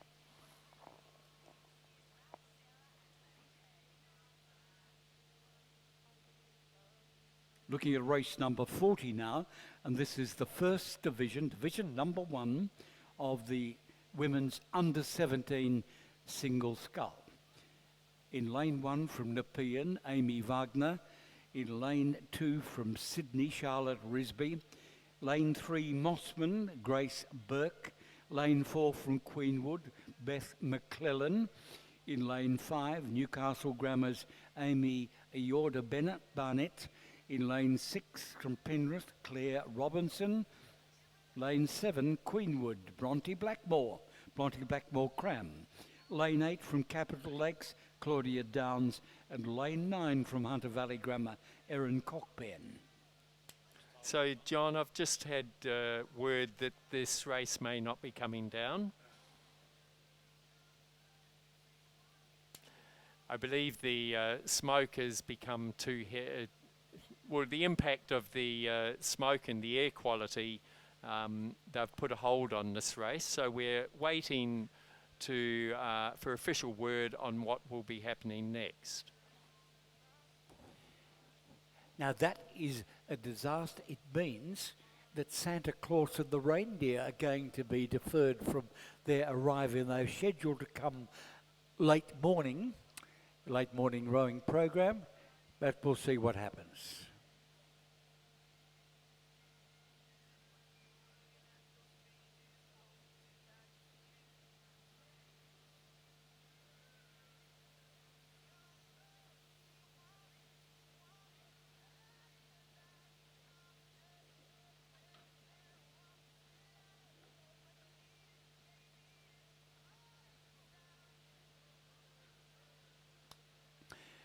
Ladies and gentlemen, we did announce earlier that we're expecting a formal decision from Rowing New South Wales to be made at about 12:30. I now have advice from Rowing New South Wales, and they say, Rowing New South Wales wishes to advise all attending the Reindeer Regatta that there will be no more further racing, and the remainder of the regatta is cancelled due to the deteriorating air quality and no forecasted improvements. I'll read that again. Rowing New South Wales wishes to advise all attending the Reindeer Regatta that there will be no more further racing and the remainder of the regatta is cancelled due to deteriorating air quality and no forecast improvement. So that's it, ladies and gentlemen. The crews I just went through are returning down here to their boat positions, but I'm told that Santa will be on his way nevertheless. So in summary, the regatta is now finished. All future races are now cancelled. And we have a presentation for race 39, the women's AB quad with the the Newcastle Grammar, the winners. Fantastic race. Rosie Charge, Elizabeth Carter, Isabella Oakley, and Alice Carraro, coached by hang on, 1, 2, 3, 4. Yes, and Alice Carraro. Well done, ladies. Great race.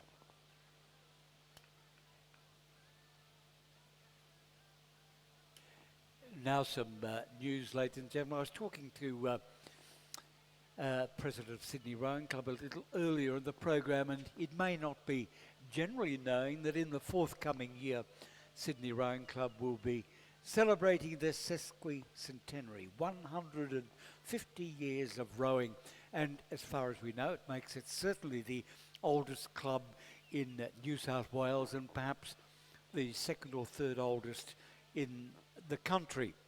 But in special celebration, there is going to be a twilight regatta at Sydney Rowing Club in September, the 19th of September. It's a Saturday, and there will be an official dinner to celebrate the sesquicentenary, and that's on Thursday, the 27th of August. So something to put in your diary, but we'll no doubt mention it a little more as that sesquicentenary comes a little closer. Now, I should offer some words of appreciation. One, to Rowing New South Wales. They've been monitoring monitoring the atmospheric conditions, and a decision because of that has to cancel the regatta. Unfortunate, but a fact of life. Secondly, we like to thank all of our volunteers who have assisted today, and there are many of them. We've only got half a regatta instead of the full day's rowing at our Reindeer Regatta. Bad luck about that, but we do thank the volunteers for keeping the regatta running in their normal manner, ran to schedule, superb administration, well done. And Rowing New South Wales is looking for volunteers. If you'd like to volunteer, please let them know. We thank also all our sponsors and partners. The major sponsor, of course, Bentley's Charter Accountants, Business Advisors, and V Insurance. Thank you again for supporting rowing again this season. But don't forget, the stall holders at the Regatta Shop, they're still here. Regatta Shop, Pontoon Sports, Perfect Balance Rowing, they're all still here. We may not be rowing on the water, but nevertheless, they're here. And of course, the lakeside catering at the kiosk at the back. Well, we can see a lot of scullers coming down the river at the moment. These are scullers prepared to row in events planned, but unfortunately, as the regatta's cancelled, they're returning home, one might say, so we see a gaggle of scullers. If that's the word for a number of scullers, a gaggle, what would you think, Mark? I'll go with whatever you say, John, on that one. A gaggle. Any suggestions for a group of scullers? We've got them there on the water at the moment, so let's see what happens. Look, although today's regatta has now been cancelled due to the air quality, I've just had a quick chat with Rowing New South Wales, and for the sprints tomorrow, it will be the same arrangement as today. So they're monitoring the forecast. We will all be advised after 4 o'clock this afternoon as to whether the sprint regatta goes ahead. Hopefully it will be like today, where in the morning it'll be fairly clear, and we hope the wind just keeps the smoke going in the opposite direction. And don't forget, of course, we have representatives of the New South Wales Union of Rowers on the grandstand, in the stand. They are selling tickets in their prize draw. $1,000 is first prize, but more importantly, this provides the funds to support youth rowing with scholarships in New South Wales. Well, this is a sight we don't often see. It's a row past. Our gaggle, our fleet, whatever we like to call it, bad luck that they couldn't race, but at least they're on the water enjoying the day.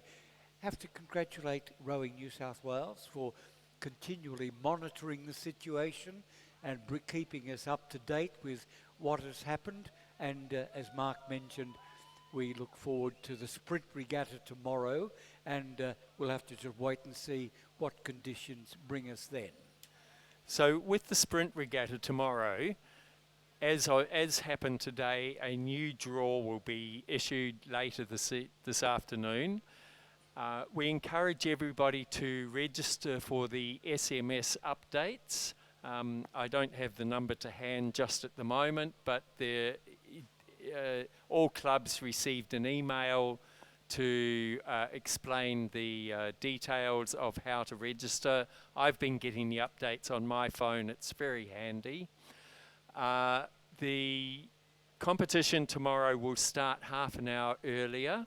So it will start at 7:30 to try and hopefully catch some smoke-free conditions earlier in the day.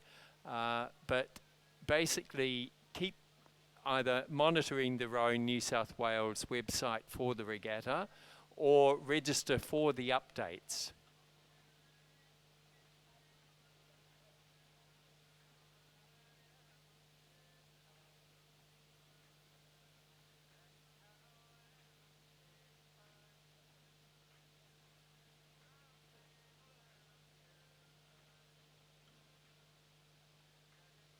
Oh, ladies and gentlemen, even though the regatta has come to a close and we see our fleet of scullers go past the finishing post, I can see in the distance Santa.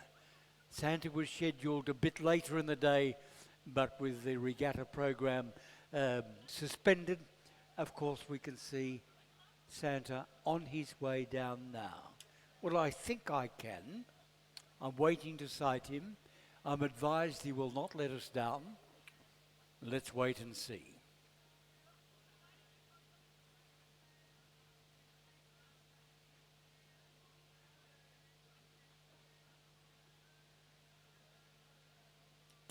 So I would encourage everybody to keep an eye on the Rowing New South Wales website.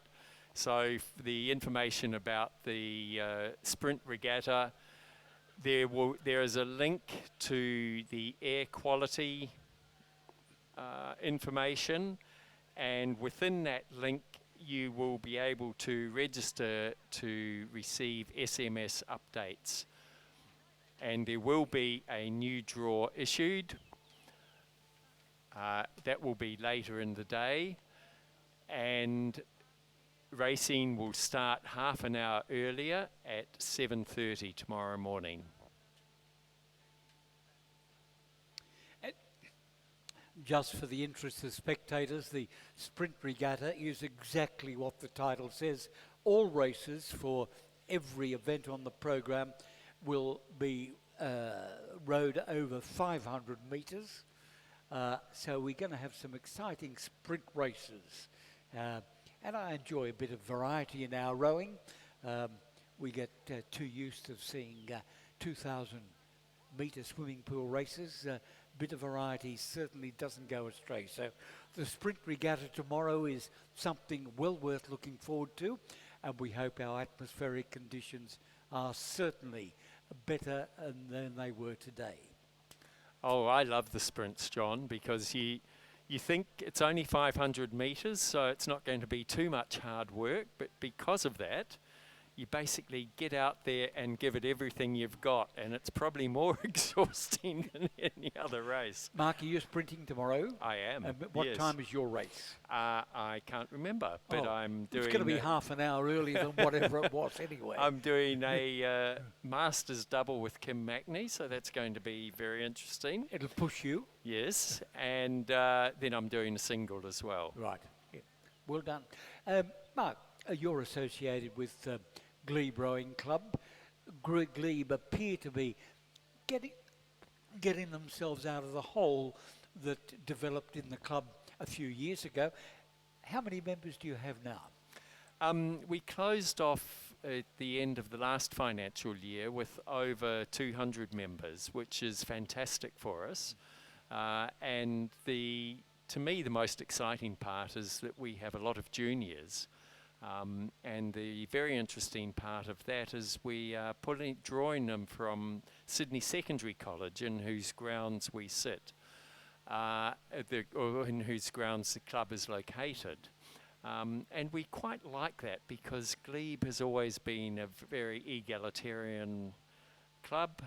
Its membership has come from the local working class rather than the private schools, and Sydney Secondary College is a public school. So it's great to see that level of participation in rowing.